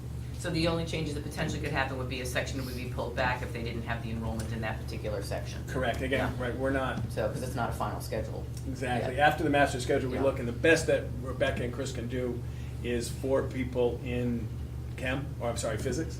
We won't pull it. Mhm. We'll do independent studies, or we'll do something else. But it's not gonna be that way. I mean, it's a 20 plus, she won't stop it. She'll keep working to get it up, because if we had only 4 kids out of 20 needed physics, you'd have other people here. It would just be a different group coming to say, what's Rebecca and Chris doing? Yeah. Right? I mean, We have plenty more than 4. right. Plenty more than 4, I'm sure. Yeah, they'll work at it. I mean, Okay. It's gonna be hard with just the requests we have to do the 4. What I think is, for the board to consider, and something that we is realized at this point is, we essentially have earmarked all of contingency as of Yeah. tonight. Yeah. And I know that's and believe me, after talking with Steve about it last week a little bit too, I mean, it makes you sweat a little bit, it makes me sweat a little bit. I think that, we're doing what is right for students and families in the community by thinking forward and not thinking backward come September 1 if we get 7 kids coming into second grade. Yeah. And all of a sudden, we're having to try and hire at that point in time. I've been in a district in Texas where they did not have the ability to make decisions until after the first day of school. And my son's kindergarten, they had to hire a parent to come in and teach kindergarten because they had a huge bump. Literally the first day of school of kids coming in, and they were in a corner of a classroom for the first 3 weeks with no teacher. So I've been in that environment. It's not a fun thing. It's not happy for parents. It's not happy for teachers. And it just is very disruptive. So I think as much planning as the board can do to help with Steve and his staff to allow for a really smooth transition from year to year with the growing, especially with the growing enrollment. That's our biggest challenges. The crystal ball is sometimes not as clear as we'd like it to be. Nothing is certain, and we have to sometimes make those educated decisions based on all the information that Steve and his staff have gathered and really, really thought about long and hard. So thank you guys for all your thoughtfulness. I think I've got the marching orders. Do we need to vote on it, or do we Not just? tonight, I don't need to vote No. when the contract is given. Yep, Okay. so all we'll do is give Steve the permission to Okay. post it. So, Perfect. did we cover just about everything that you had inquired about? Yes, but I just, Okay. can I make one other comment? Mhm. question? Yeah, sure. I just was curious, Jim asked a good question, you know, like what else, are we missing something, is there anything else we can do? And I was just thinking in the back of my mind, I know that we're hiring another kindergarten teacher, and we have full-time kindergarten. I know that I have a lot of friends that were interested in part-time kindergarten. Is there ever a possibility, instead of having 4 full-time kindergarten teachers, have one that's part-time? Because part-time meaning half-day kindergarten. I know we went to full-day, but, I mean, we can have kindergartners who are there half-day, is that correct? Yes, there's, it hasn't happened, but when we built this, that if someone came and said that we'd like to leave at 11:30, they absolutely have the legal right to do that. The problem is sometimes they want, you know, we don't work a schedule around all your academics and play, you know what I mean? But yes, we have had an inquiry years ago, but I don't think anybody's pulled that trigger, have they? For portions of a year, yes, never for a whole year. And it wasn't primarily because they didn't like full-day kindergarten. It was something related specifically to that child. To an activity. Yeah. But I was But just it's curious, interesting no, I mean, feedback, I was just Rebecca, curious thank as you, like, yeah. as a possibility, because Yeah. I know that, you know, my son struggled with full day. I mean, he loved it, but it was really hard. They're really young for full day kindergarten. So maybe if there was a possibility, like, that people had an option. Yeah, to do and certainly half-day something these guys kindergarten. can You do know, to I'm have just in looking at, their you know, looking leadership at a budget. discussions, yeah. If We've not Just had interesting. anybody come to us and ask us to back away from full-day kindergarten. So that's why, I mean, that's, Good you know, that's question. good feedback, so good for us to, you know, sort of hear that there are people that, to continue to let the board know, Yeah. and Steve know that there is interest in a slightly different configuration than all full day for the board to be able to start having discussions about. So thank you for that. And then just one other question Mhm. on Steve's spreadsheet up there. He said something about reducing the student services, and I was just curious how you do that. I thought it was federally mandated. Right, so we are looking and Becky couldn't be here tonight, we're taking a look at the number of hours of service and a delivery model. Can we meet the needs in a different way? Because we've been faced with a $250,000 cut, and we've always been committed to, we don't want all regular ed to take it, we don't want all administrative support to take it, we don't want, it's incumbent upon us to do our due diligence to take a look at, we need it, and that's what's best, but can we meet the needs through a restructuring of that position? We don't know yet. Amy hasn't looked and counted the hours and how many staffing hours, but I think it is our due diligence to look at all areas of our operations, because they cut $250,000, and how do we do it in a way that we can run our program? We don't want to put it all in the backs of administrative support.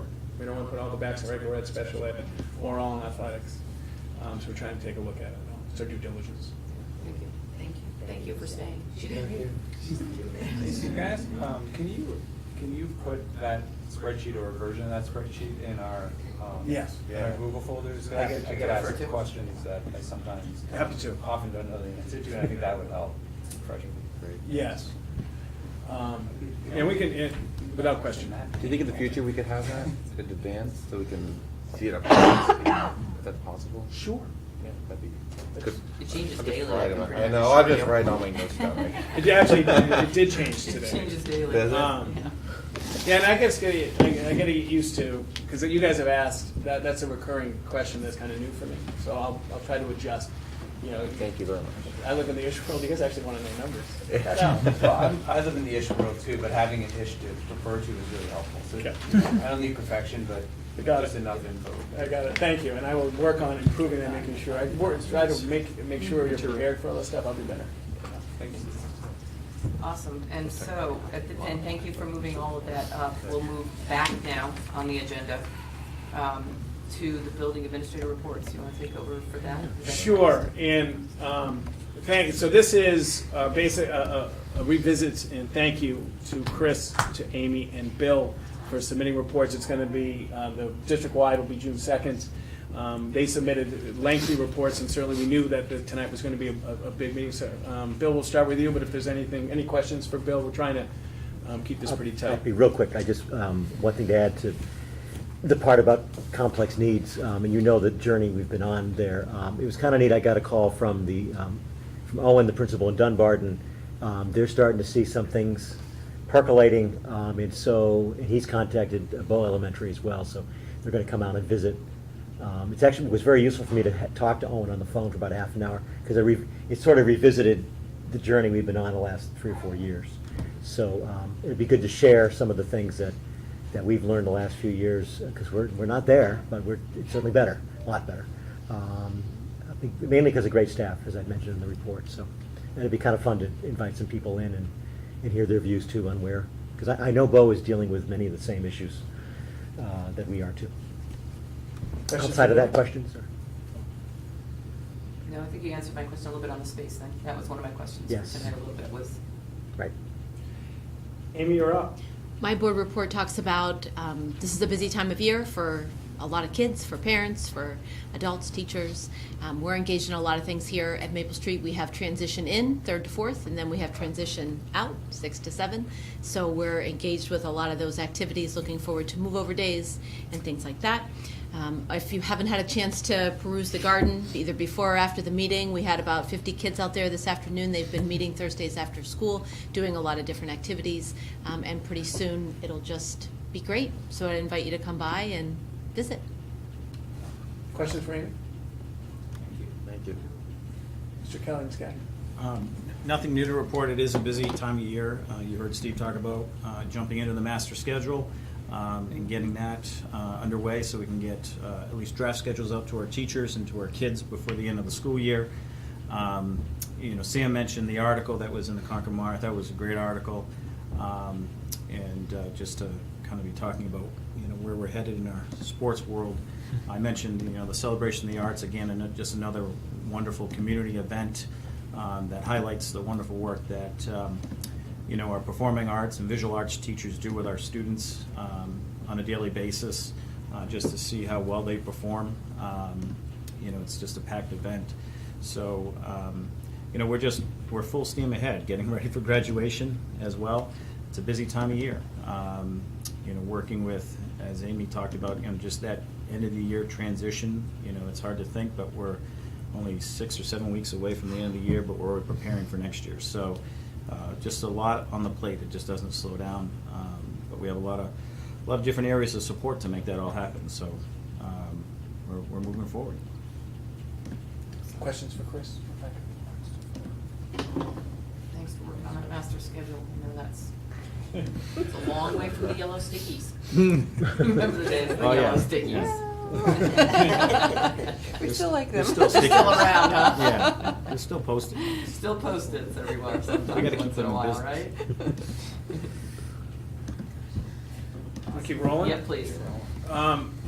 So if it's all right, we will head to the In Focus topic, if that's all right? Yes. And then, I can find this up.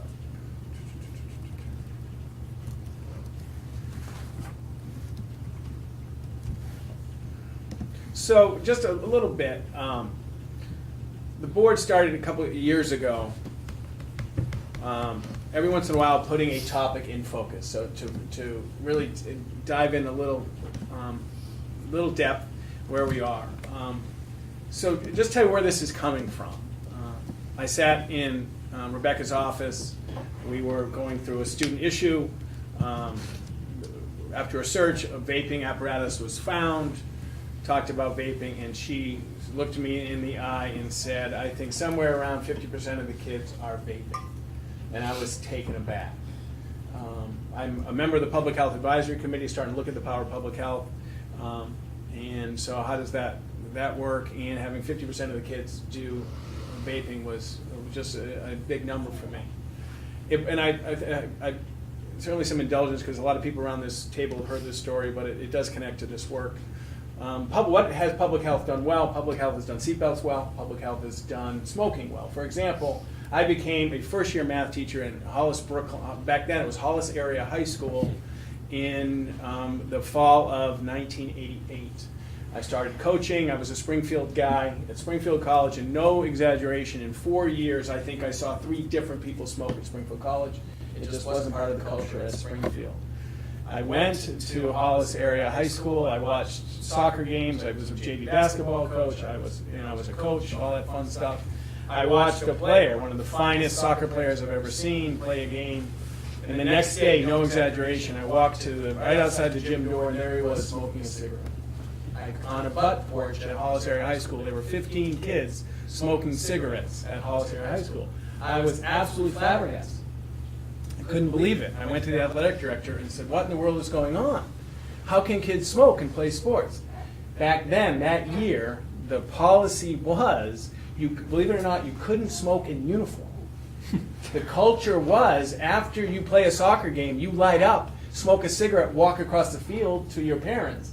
And they didn't like that. You can't smoke in uniform, so that was the rule. You could smoke, just not in uniform. I couldn't believe it, being Springfield Triangle, spirit, mind, body. So we got a committee together, and we wrote a new co-curricular agreement back then, no smoking at all. But back then, if those who remember, we had teachers' rooms, right? The cliche was you walk in, smoke in filled teachers' rooms.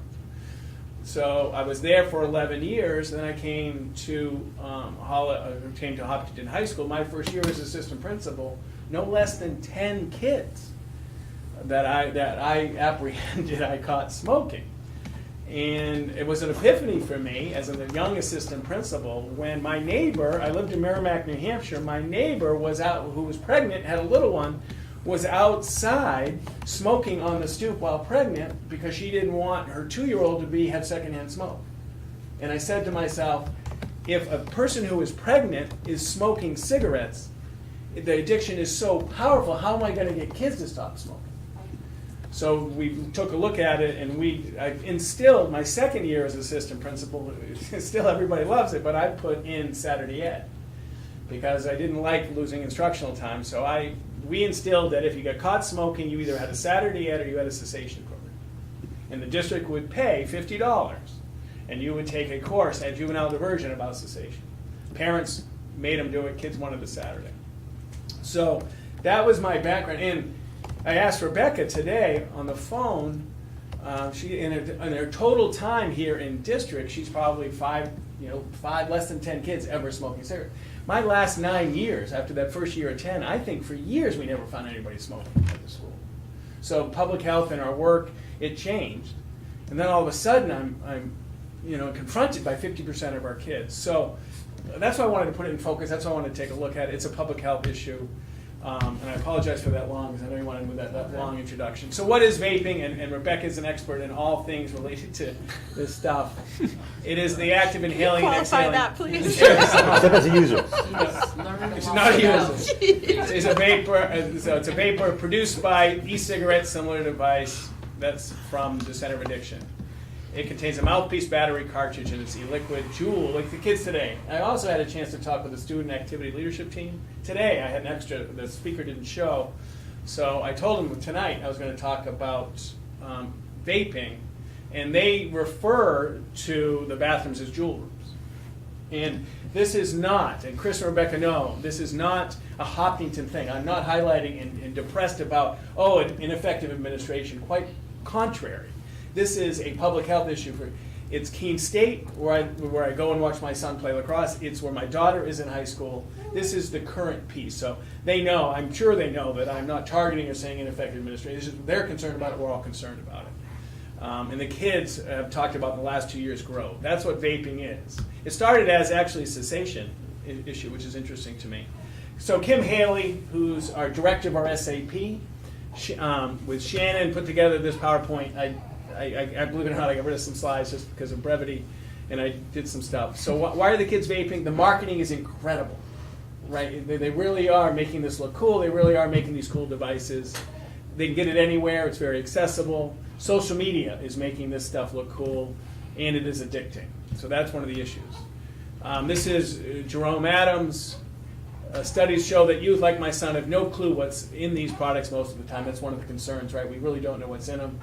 As the leadership team knows, I probably inform too much of my work as my personal experience as a father, but I talk repeatedly with my son and daughter about vaping, especially in the athletic genre. Health concerns, the dependence on nicotine is incredible. Nicotine on the brain is bad. There's benzene, the stuff that comes out of exhaust, it's awful. It's just really bad stuff. And there are cases where the device has malfunctioned and really impacted kids. Bad stuff. So this is, Jerome has made this is an epidemic among youth. So why are we here? We're here because Rebecca, Chris, and I are really worried about this stuff. It's happening too often. What can we do? So what we did, so a year ago, actually it was this year, I couldn't believe it, but it was this year, we did the e-cigarette. We changed the policy, we put it in the policy, right? We called it out and we included it in the policy. I thought it was last year, but that's what it said on my computer. The policy defines and prohibits possession on school facilities. Even at George Park, right? That if it's a soccer game on homecoming, I think that question was asked. Yes, I would go up to somebody, you can't vape at a school event. Any school event, anywhere we are. It is, so the top part is our policy, but that's basically what it says. The bottom part is our student handbook. It is classified, we do a level system. Level 1, minors, level 2 is medium, and level 3 is significant. This is a level 2, you can go from an office detention to a Saturday to a 1 to 3 day suspension, depending on that. And I really like this about our system, and Rebecca and all the administration know that I charge them with interpreting the handbook in a way that they think is most effective for kids. But we do have policy against it, and we do have some deterrence in it. And Rebecca and I talked today about trying to reinvigorate and researching this cessation work that I'm not sure if juvenile diversion still does, but I know she'll investigate and figure it out. So we do take the YRBS, and I know this is a little ugly size-wise, but the tall ones are vaping. So and the short ones are just cigarettes. So vaping is absolutely going far more than cigarettes now. And here's another piece of data. So, Steve, on that slide, what year does that start? That starts 2013 through 2017, and they just recently took the 2019 YRBS. We'll get that data in the fall. I would say August, but they're going to say October, November. They'll tell me August, but it'll be October, November. So we are talking about, based on YRBS, 27% of students reported having used a vaping product, 1 out of 4. Males are twice as likely as females. I tried to highlight the bottom, I couldn't do it well, but Rebecca and the SAP staff, at least 40% of our kids are vaping. That's a lot of kids doing this. And you think they're doing it on a regular basis, once in a while? So I think the question was in the last 30 days, but anecdotally I think it's regular. So it's, according to the 21 of the 25% reported during the 30 days, they can get them at the store or gas station. Right, this is the issue, one of the issues. So, again, as I alluded to, and the leadership team knows, I inform a lot of my work through the work as a dad. My son told, so last year, freshman in college at Keene State, Dad, you can't believe how many kids in the lacrosse game. I've never seen anything like. I go to the lacrosse game in the fall, I see a lot of the crowd vaping, and. So I log it in the memo brains, they talk about it, I usually say, Rebecca, you believe this? Yeah, this is happening. And then he tells me this year he comes back on campus, he says, Dad, Keene did an ordinance, you have to be 21 to buy tobacco in Keene proper. The kids in the lacrosse team really upset, they have to go to Winchester now to buy it. And that was in my brain, I go, I like that idea. And then I talked to these guys, I've mentioned it before, I called Neil. Because that's what you do. You call Neil, because Neil knows everything about town stuff. And I said, Neil, I want to do an ordinance about vaping, about raising the age. And he says, great idea. And we found RSA 126K:14. It allows there is a specific statute about tobacco that towns can make it more restrictive. So you have regulatory, not you guys, this is a town thing, but there is regulatory ability. So when you talk, Neil, big picture, Steve calls up, oh, let's just do this. And Neil says, well, why don't you do this? And so the person who was responsible for implementing my little sojourn into an ordinance is Chief Pecora. So I called Chief. Deeply respect Chief. If he said, Steve, don't do it, no problem. He has that much credibility with me. I said, Chief, this is what I'm thinking about. He goes, Steve, if you think and I think that would reduce some use, let's do it. So Chief Pecora says, yes. He says there's only 2 locations that he knows of in Hopkinton and Kentucky proper that sell this equipment, Villager and Mr. Miles. But he was in favor of this process. So what do I want to do? I want to make sure that no surprise your superintendent actually believes in education. I want to ensure that we have developmentally appropriate health curriculum which addresses vaping. I talked to Amy about it today. They begin vaping education 4th grade. So I want to take a look at it. in a magnificent way, and I don't say that speciously. I really want to make sure that this is high-quality pedagogy. This isn't just, hand out a worksheet about vaping. That is like Rebecca and Arlene McGrath brought in Breathe New Hampshire, right? And so I want to make sure this is really good education, because this is really important. So I want to review our health curriculum. I want to make sure that we have programmatic support for kids we catch with vaping products. Is there a cessation problem? And yes, we have to do some deterrence. It is caring, by the way, to hold kids accountable for behavior which is unhealthy. But it has to be two parts. We have to help them recover, but we also have to provide a deterrence. If we just simply do punishment, it is not a caring thing. I do want to do an ordinance, and I want to monitor RBS data. And I'll report back after the 2019 comes and see where we are. But yeah, I really am concerned about it as a dad, as a community member. I've talked to Dr. Cascadden about taking my little desire to do an ordinance to another town nearby, so I may do that as well. I apologize for the length of the No, it's all, discussion. any questions for Steve, just on the data, on the, I mean, I think we've been talking about this for over a year, easily over a year, just about vaping in general as something that we should be keeping an eye on, and that was becoming of increasing concern. I have several friends whose children have said to them, but vaping's not dangerous. Vaping's not bad for me. Vaping's not, and it's not because they don't care, it's because they don't know. They don't understand that, and actually, I was just pulling up this article, Matt, you probably didn't pull it up, but reading about it, a little bit more about it last night, and the fact that R.J. Reynolds has an entire division for vaping. They now have an entire company that is just a vaping company, e-cigarette company, and they're pumping more money into advertising than ever before. And where do you think Joe Camel and all those guys came from back in the 50s? I mean, what was created in the 50s around tobacco, I mean, I personally just see the same snowball starting with vaping. Yeah. And where does it stop, and how does it get stopped? And Steve and I talked about it a little bit. We said right here in our own community. This is where we sort of say the buck stops right here at the border. We can help to educate within our community. We can also help to create some lack of accessibility, if you will, or harder accessibility. A little friction. I talked to the kids.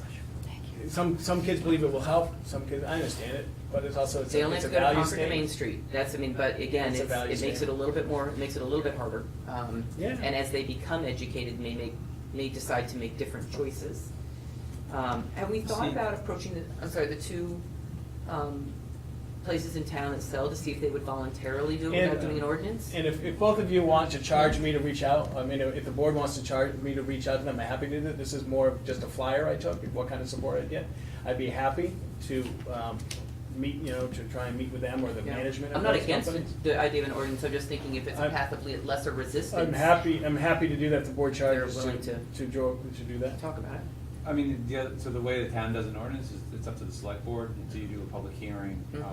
And I would just. I'm happy to come to Yeah, I you. was just saying, it would be great to invite you to come to a meeting. We have the chief there, we can make sure he's there. We can also invite the stores that currently sell it to Love a it. public hearing and have a conversation about it. And it might be better than asking them to voluntarily do it. Yeah. Um, I guess maybe just to talk with them and let them know that we're. Yeah, That'd be great. As a school community, we're having these discussions. Where do you want to go from here with it? Those next steps, happy to next step on the availability piece is to work with the select board and chief, happy to do that. This summer, I think we're going to review the curriculum, where we are in the health curriculum. I haven't seen all of it, I've seen pieces. I think Rebecca's already, I think she expressed a desire today to take a look at cessation. I think she did, and I'll bring back after the 2019 data come back. What did you and the chief come to agree, discuss? I kind of didn't get that. You guys talked, and what was his vision and your vision? He said he would support an ordinance because he believes it would prevent some people from doing it. And he would be the one to enforce it. He is. He'd be. And can you give me just a summary, what the ordinance would be like? I'm just a little confused about that. I apologize. Not It'd be- selling it to anybody under 21. Okay. Yeah, not So- selling any of the materials to Increasing anybody under the age. 21. Okay. And there's no oversight if the stores do it voluntarily. True. Correct. True. Right. And I can, if you'd like me, I can put this, I have Keene's ordinance, you want me to put it in a shared folder? Yeah, that'd be Yeah, great. as an Then I can example. share that with. Happy to. That could be part of our discussion when you I have a copy of Keene's, I'll put it in there. I'll Yeah, put it so in the would the share. next step be to put it on a select board agenda, just as a discussion item, just the way we did tonight? And I think so, where and we're then bringing going the with it? ordinance and Mhm. talking about that, and then, that'd probably be the good Okay. first step. Great, thank you, I appreciate your, Steve. appreciate I think this is- the this is a indulgence. Great, you know. So I guess the only kind of one more comment was Yeah. real quick. Sure. It, for me was vaping's occurring. We spoke about that. So if it's occurring in the schools and students are seeing it, what's their next step? The student sees it without going to administration and out and out somebody. What is that step? I don't know. In terms of sharing that with some, a So let's say trusted adult, for there's instance. a specific place that they're Mhm. the students are going, and I don't say they want to rat them out, but they're not comfortable with it. They're going into the bathroom. There's that smell. They're seeing it. What is the procedure in place that they do in order to eliminate? Report that. Yeah, report Well, that. kids have come to us. They have, and yeah. reported it. I mean, the one incident that Steve mentioned earlier, that's where that came from. That was from a student self-reporting to the administration. Teachers have reported to either Rebecca or I. Yeah. And there's not always an odor. I mean, that's the other hard Yeah. part. You can put their sleeve or anything. Right, Yeah. and so, and they're easy to hide. Yeah. And so, if there's a search that has to happen, we need to have reasonable suspicion. But I'm not like asking them to fold down their waistbands. No. And they're, we'll look inside hats and backpacks and empty pockets and all that. But kids are smart, and we can't fight these things. No, it's 40%. Cell phones are. Yeah. So reduce a little friction, make sure we're doing. I think I'm pretty educational quick, but Yeah, I'm yeah. not that quick. Yeah. And again, Norm, we wrapped vaping into our policy Yep. last fall, which Yep. was prior to you coming on the board. Yep. Might be a good one to go back and read, because a Yes. lot of what you're asking would fall within the handbook and the Yep. policy as far as I'll how, put that what in there, the too. steps that would be taken in a situation where a student was on campus and vaping actively. Thank you very much. And just to reiterate, this is not isolated to Hop. Yeah. This is nationwide, age-wide, it's not. And the college kids. College kids. Yeah. I just applaud you, Steve, this is great work.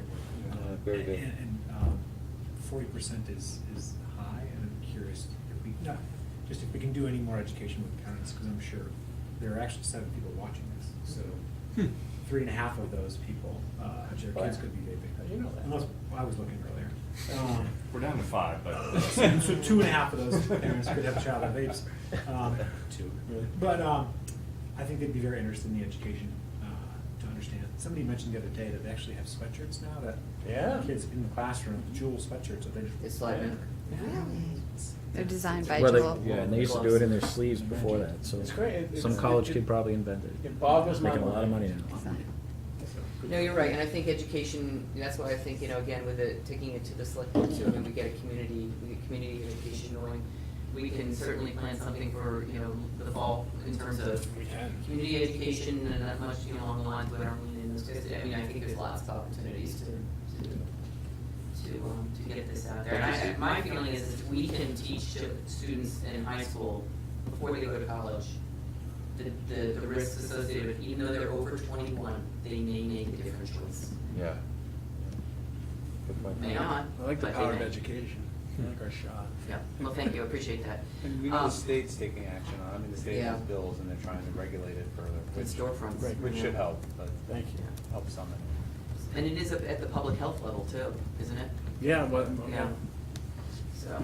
Do you want to table the next one? Let's do that. So- I think at 7:20 we should. Yeah, no problem. It's a big So I'll have some preparation documents of what I put together that I'll present in 2 weeks as a process for taking a look at graduation requirements. Yeah, I'd rather have to do it when we've got. So we'll table that one? Energy and time to do that. Stop it, Norm. Stop asking questions. Very, We any, knew it was gonna be a big one. I usually provide a little opportunity to just debrief. Any questions about Cindy's and next stages? We'll update, in 2 weeks from now, it's the facility-related business, so we'll make sure Michelle, Bill, and I present an update where we are. But we'll keep on that. A couple of things I really liked, that she does, as she said to Michelle and me on the phone, she's not time urgent, she believes there will be enough funds to cover it, so that's good. Vaping we just did, policy we table, everybody okay? Mm-hmm. Thank you to Norm and Matt, I appreciate the phone-in, actually, that helps me by instead of coming in early in the morning to do it from midday. So we took a look at 2 policies, special health needs of students and daily physical activity. They are included in, I added those, and this just for everybody, this was a legally posted meeting of the policy subcommittee. It was posted. Yeah. And this is just the first reading. I'll give you the highlights. The special needs of students, these are required policies pro forma. That one, we just have to acknowledge that they're special needs and how we're doing it. The second one is daily physical activity, and most of that is pro forma. But there is one line that makes us special, that makes this policy actually change practice and align with evidence-based. And that is the requirement to have a sensory break in any extended length of instructional time, 45 minutes or greater. And that we had a spirited debate as a leadership team about that little codicil. Wellness is 100% in favor, believes that we have compliance all over the school district in some areas, but would like it to be more sweeping.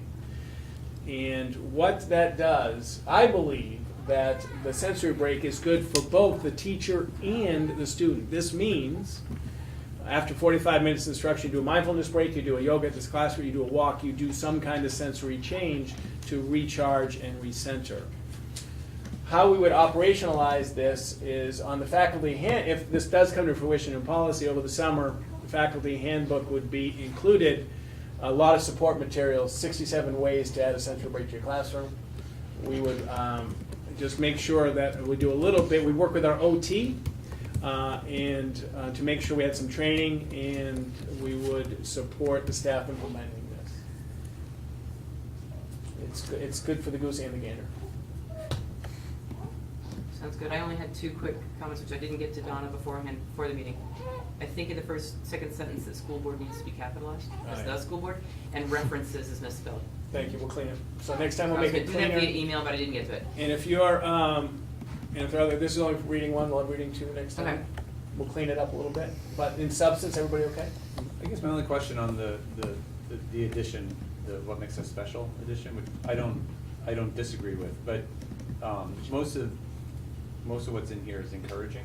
It's saying we want this to happen. Right. And that one's a requirement. Yeah. And I only ask that because is that something you want to require like all the time and period, even when I'm not going to come up with a circumstance off the top of my head, but when there's circumstances that may not need to have that required, you still want that to be required, rather than the rest of it, which is kind of, I don't say fluffy, but it's a bit more guidance. One is aspirational, one is required. That was delivered and principled by wellness. There was a spirited debate. In the leadership team, some said let's make it aspirational, some said let's make it required. I'd love to hear that To be honest, one of the questions is how do you enforce, right? Because we don't have a lot. So required is meat. If we're going to do it, one of the comments was, if we're going to do it, let's do it. Not going to do it, let's not do it. Let this man be paid to live in this world. I very strongly feel that where we are today, that if anybody, what we know about kids, what we know about learning, what we know about attention, that if we don't do this, we're ignoring evidence-based practices. And one of our tenets is we implement evidence-based practices. One of the questions came up, what about the middle of exams? And we can flesh more of that out. There's a little bit of weight, but I don't know. I just believe this is the right thing to do. And I'm not disagreeing that's the right thing to do. I'm just sticking with the word requires versus encourage. And, if you have an hour-long walk, is the extra 15 minutes gonna? Anyway, I'm not an educational expert. I'm just reacting to the words encourage and then the word require, which is the only one in this whole document. So. And this is the first reading, so that's why it's a good question to ask, because I think that, obviously the leadership team has read and reviewed these policies and provided some, what sounds to be some pretty saucy comments. And we didn't follow the recommendation, because in the last 2 hours, we didn't take a sensory break. Right, so maybe the board needs to really walk and talk, right? Luckily, not many of us are in the age of 5 to 18. My sensory. Some of us are. No, it's all good. But I was trying to look at some of the faces around the leadership team, because I don't know if they actually knew that this was going to go like this. but they were pretty good poker players. 'Cause I know who's right now saying Steve's crazy. Whacking it. But we'll talk about it again, and but they know I'm a wellness guy. And as this goes, I mean, does this get vetted out with some of the other teachers and staff too? Hopefully not. Just slide it right in there. Wellness. Probably be a good idea. Anybody can serve on the wellness committee. Anyone can serve on the wellness committee. No, there will be some resistance to this notion. Vice chairs on. This is one of the problems with actually trying to use policy to make change. I could have given you the boilerplate from New Hampshire School Boards. This would have been done a long time ago, but we've kind of adopted this notion that we really should, if we're going to do a policy, let's make it do something Better than that, yeah. But I can tell I haven't Well, seen let's go anything through the like process and see what feedback. Yeah, maybe the comes 5 back. people will tell So, 5 people and they'll come. That's what the process is all about on this one. Good job, Matt. Thank you guys for working on that. All right, keep rolling. Keep rolling, please. We did personnel I, right? Those are additional staffing requests. We got the marching orders. Everybody okay? Family liaison position. This is totally grant funded out of the Project Grow. This is, we think, probably June, July, August, September, 4 months. Because the grant money expires September 30. Thank you, Rebecca. It is a position we've talked about with the board before. It is having someone work with families to help them develop trauma-sensitive practices at home, understand the impact of learning and connections to school. To be completely transparent, Michelle and I and Becky rewrote the application. This can't be funded until the grant is approved. But we do have a good candidate. The candidate knows it's grant funded, knows the timeline of all this. I wanted to get it done in case we get grant approval like tomorrow, because we would like to begin this June 1st, get 4 months of summer. We've had it open for a while. We've tried different configurations. We couldn't find anybody, but we found somebody. And Becky is working with a parent who is really devoted to getting a social worker in our school district. Even so, before the school district meeting, wanted to do a petition warrant article. But you can't do a petition warrant article like 2 days before the meeting.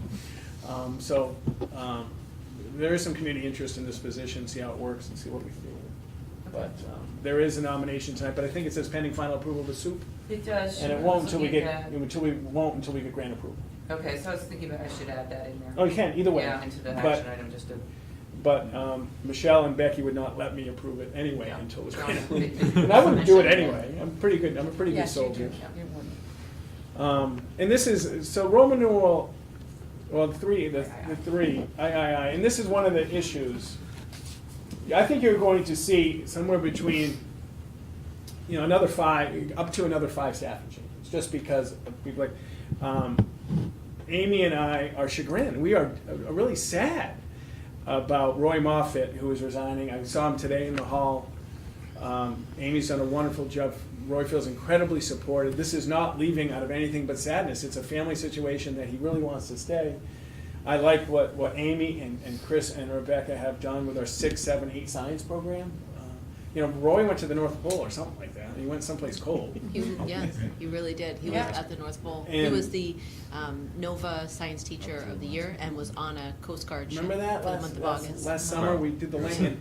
U.S. Ski League. Yes. And I don't walk into his classroom as much as I probably could, but I walk into his classroom. I have never, ever seen the kids sitting in rows, and they are always doing science. Always. Always. And I'm just sad. And it was just, he was glad. He said, Steve, I'm glad you're sad. Because, he felt good about his experience here. So, we don't know what this is budgeted as at Roy's level. We don't know what we're going to get. There's so much in flux. But it is with sadness that we do that. 3rd grade tonight, we talked about this a lot. This is Meredith Post. I've got to Meredith Post serves on the curriculum council. She was very engaged she's her 2nd year, Bill? Yes. 2nd year in district. She's been a reading teacher for us. The job was posted, all right, and she's applied, then went through the interview process. Bill and I spent almost an hour with her today. Very engaged, very reflective in her practice, cares deeply about reading specifically, but in all, she's looking forward to the variety. I think it's a great, very important position, because we know research says 3rd, 4th grade, right? They have to identify the end of 3rd, 4th grade as readers. So putting someone with her reading background in this position, we think is a great thing. So this is a revised contract. right? Because we gave her a 0.6, we're revising it to 1.0, and the role will be third grade. Everybody with me? Up next, I already did second grade enrollment. It's 67. 66 here, 1 registered for next year. Inside the folder, we're nominating Justin Bedard, Liam McNicholas, and Leo Lavasser. Now, Justin Bedard is leaving, believe it or not, he's leaving Hopkinton JV Great baseball story. for the New York Mets. This is the kind of this is the preparation we do. Yeah. We're the minor leagues. So it is. I've left him off an agenda April 18th, so we really should have been nominated a couple weeks ago, but we did catch up before he left. So he's a 3/4 because he did about 3/4, and Liam, who coached for us this year, I think that's looking That's the JV, yep. Yeah, so that's that position, and then Leo works.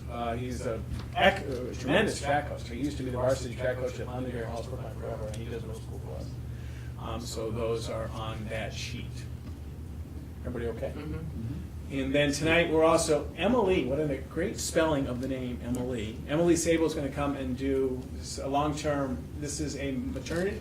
Yes. Maternity for Jordan Whitaker. We've already approved that, and I know Amy is incredibly happy that Jordan's still here. Yep. 5 more days. 5 more days Until Emily's and then done. Emily arrives. There's no choice. Yeah. He's got to hang on. So that's the wellness long-term sub, and then we have world language. So this is, it was a wonderful, Chris and I spent 45 minutes with Sally Olson. This is Hera Olson's daughter, who has been a 3-year German teacher at Londonderry. Had a wonderful interview with Sally. I'm pleased to bring her name forward and continue the long tradition. So that's tonight. Everybody okay? You know? Yeah. Lineage. Lineage now. Well, I always, Chris has heard this too many times. There's a lot of stories on the. I asked Sally if once Carl went on the exchange and missed his daughter's graduation. Because he's so devoted to it. And what wasn't Sally, it was his sister. Do you know if that? Who's the one that got married in Germany? Is this the one that got married in Germany? So- the year that they grew up the. One of the other story I tell, 2 people got married because of the exchange. Because of the exchange. Is But- she the one that? No, Oh, but it's not, the other sister? not children. It was just somebody who did the exchange. Oh. Do you know? His older daughter did get married in But Germany. her, yeah, Couple right years before ago. the exchange because they had to fly or something. Anyway. Do you know if at the high school that's ever happened?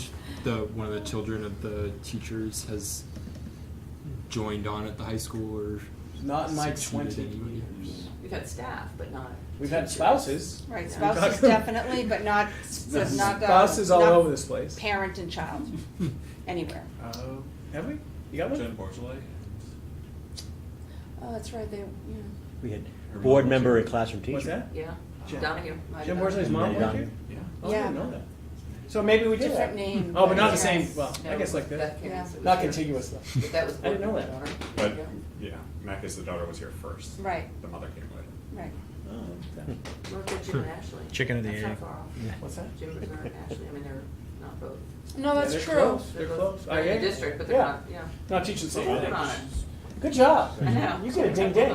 I love it. We've got a bunch of donations, Squam Lake Science Center, robotics, and it's not the epic event, It's not. it's the send-off. It's a great send off now. Yeah, New times. UN alliteration. Yeah. So that should be changed to the 6th grade send-off. It was my adherence to history. Sorry about that. Took it. Steve, if it makes you feel any better, we were here before the Epic event. Yes, we were. Yeah, we're old timers.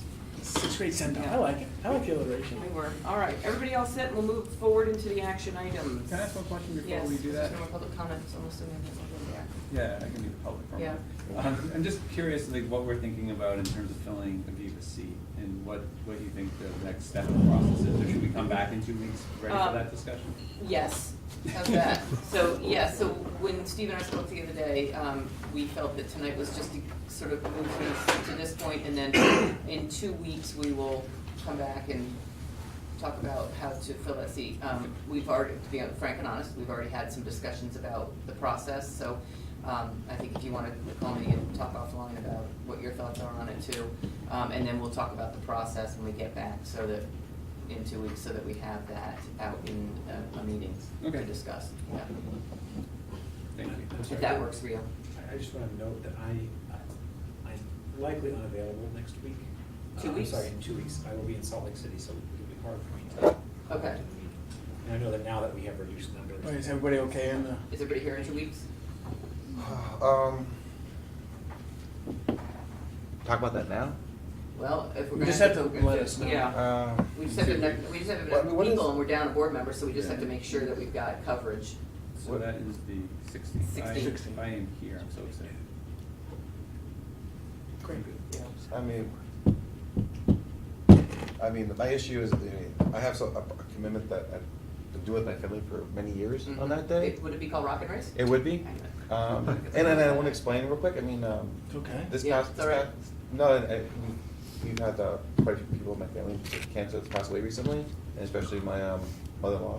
She has stage 4, and it's something we've done for 13 years together as a family. But I understand it's my civic duty to be here. Yeah, and I but think that's all right, so important. it's good you bring it up tonight so that we can actually maybe see if there's some options, especially if Yeah. Matt's out of town too. Yeah. We might wanna look at, what But that options would, we I have. really would appreciate that. Yeah. at the board. First, I think we probably have to look at the agenda and see what we have on there, but we need enough time to post it in advance if we're gonna change it, that's the biggest thing. Change so. the date or the time or day or. What time's Rock and Race? It's at 6 and. Yeah, 6, yeah. You saw me, Liz, I was pretty quick. You're pretty quick 2 weeks ago. 2 weeks ago, I was. Um, I mean, I know if we did a short agenda, we could probably get, but I mean, the replacement things probably we should Yeah, all. Is it hard for you to get out? 4:30 to 5:30? To get out of work earlier? You gotta come to do an earlier board meeting? Or later. I mean, Like later won't work, but Yeah. earlier May. Like Okay. 4, maybe 4. Okay, you think that would fly with people out there in the world? I mean, I think it would from people who typically come to the meetings. We've got things on the agenda that aren't necessarily big budget. I just, sessions or- I just think it's important that Matt's included in the discussion, the process with the board member. Yeah, yeah. No, I totally agree, and I can have that with him offline as far as, one-on-one, what we'll talk about, plus if he's able to even just listen in, even if he can't participate. But we can figure that out. So let's, if everyone's agreeable to moving it up, I'm agreeable to moving it up, whatever works for the majority, we just need to make sure we have enough people. You need a quorum. Yes, we do. Yes, we do. And you'll have a time change, so it'll really be 2:00 in the afternoon. Yeah, right, so, so we really would need all 3 of us here. So, if that works. So are we moving up to 4? When's budget committee? That would be the 8th. Okay, so it's next Wednesday. You're gone, right? Okay. I am, Michelle's gone. Yeah, Okay. she's yeah, I'm out. in a conference She's out of up town. north. The, and it doesn't have to be, but off the top of my head, the agenda was plastics. Right? And it's financial CIP always, right, financial and grad requirements. Student data privacy. Thank you, student data privacy too. Okay, And board member replacement. and board member replacement. And the only other option would be to move it to a different night are you gone all week? I'm gone Tuesday to Thursday, red eye Thursday and Friday. Right, yeah. Would be to move it to a different evening altogether. Do you want us to in- send out, in favor what's it of called, a dingle, dongle, doodle? doodle? Send out the Dingle hole, send that dingle hole out. Send a doodle? Scratch that from the- Yes, why don't we do that quickly? We just need to have enough lead time to announce it to the public. I want to thank you for the Yeah, consideration no, on no this. problem, that's why I say, I think if we'd known that, even like, if I'd been on that, we would have thought ahead a little bit on that too. I found out today, because there's also a foundation fundraising event that night. We can make Okay. it that everyone runs the The Rock and Race. rock, all of us. Absolutely. That's part of Okay. the fitness thing. Thank you Send for out a your doodle? honesty. Absolutely. I appreciate it. So, let's just see if maybe we can even move it to a different night at 5:30 that week, if it works calendar-wise. We'll send a doodle. Okay, Thank I'm you, gonna Liz. move to the action items. Jim, you all set then? Yes, I'm Okay, very also. okay. All right, I'll take a motion for the Hopkinton School Board to accept the superintendent's nomination of Chelsea Honeywell, family liaison position, pending final approval of the superintendent of schools and approval of the grant funding. So moved. Second. Any further discussion? All in favor? Aye. Any opposed? Motion carries. Take a motion for the Hopkinton School Board to approve the superintendent's recommendation to accept Maple Street School's 6th grade science teacher Roy Moffat's resignation with great regret effective June 30th, 2019. So moved. Second. Any further discussion, and thank him for his service. All in favor? Aye. Any opposed? Motion carries. Take a motion for the Hopkinton School Board to accept the superintendent's recommendation to approve a revised contract 2019-2020 .6 to 1.0 FTEs for Meredith Post third grade teacher Harold Martin School. So moved. Second. Any further discussion? All in favor? Aye. Any opposed? Motion carries. Take a motion for the Hopkinton School Board to approve the revised Schedule B nomination slate as presented. So moved. Second. Any further discussion? All in favor? Aye. Any opposed? Motion carries. Take a motion for the Hopkinton School Board to approve the superintendent's nomination of Emily Sable, long-term substitute wellness teacher, Maple Street School, pending final approval of the superintendent of schools, duration to be determined by the superintendent of schools. So moved. Second. Any further discussion? All in favor? Aye. Any opposed? Motion carries. Take a motion for the Hopkinton School Board to approve the superintendent's nomination of Sally Olson, German teacher, Hopkinton Middle and High Schools, pending final approval of the superintendent of schools So moved. Second. for the year 2019-20. Yes. Any further discussion? All in favor? Aye. Any opposed? I'll take a motion for the Hopkinton, they're trying to talk German down here. I'll take a motion for the Hopkinton School Board to approve the superintendent's recommendation to accept a donation from the Hopkinton PTA in the amount of $500 to the third grade Squam Lake Science Center field trip. So moved. Seconded. And with great thanks from the PTA, all in favor? Aye. Any opposed? Motion carries. Take a motion for the Hopkinton School Board to approve the superintendent's recommendation to accept a donation from the Hopkinton PTA in the amount of $750 for the sixth grade send-off event. So moved. Second. You're high functioning right now. Wow, that I'll was the second. caffeine. All in favor? Aye. Any opposed? Motion carries. Take a motion for the Hopkinton School Board to approve the superintendent's recommendation to accept a donation from the Hopkinton PTA in the amount of $500 for the Osram robotics team. So moved. Second. Any further discussion? And thank you very much, PTA, for that donation. All in favor? Aye. Any opposed? Motion carries. Take a motion for the Hopkinton School Board to approve the superintendent's recommendation to accept a donation from Autodesk Foundation in the amount of $1,000 for the Osram robotics team. So moved. Seconded. Any further discussion? And thank you to Autodesk. All in favor? Aye. Any opposed? Motion carries. Do we have a need for a non-public session? Yes, please. And are the RSA numbers accurate based on what we're discussing? Just personnel. Okay. I'll take a motion for the Hopkinton School Board to go into a non-public session, discussion for the matters, let me start that again, for a non-public session for the discussion of matters as per RSA 91-8:3, Roman numeral 2A, personnel. So moved. Second. And, Yes. Yes. and yes, and thank you all very much for staying. Thank you. Thank you. Thank you, Appreciate guys. it. Thank you for, Bruin score yet? and I just got some sad news that Chewbacca. 0-0? I just got that on my phone too. I just told him. Original Chewbacca. Yeah.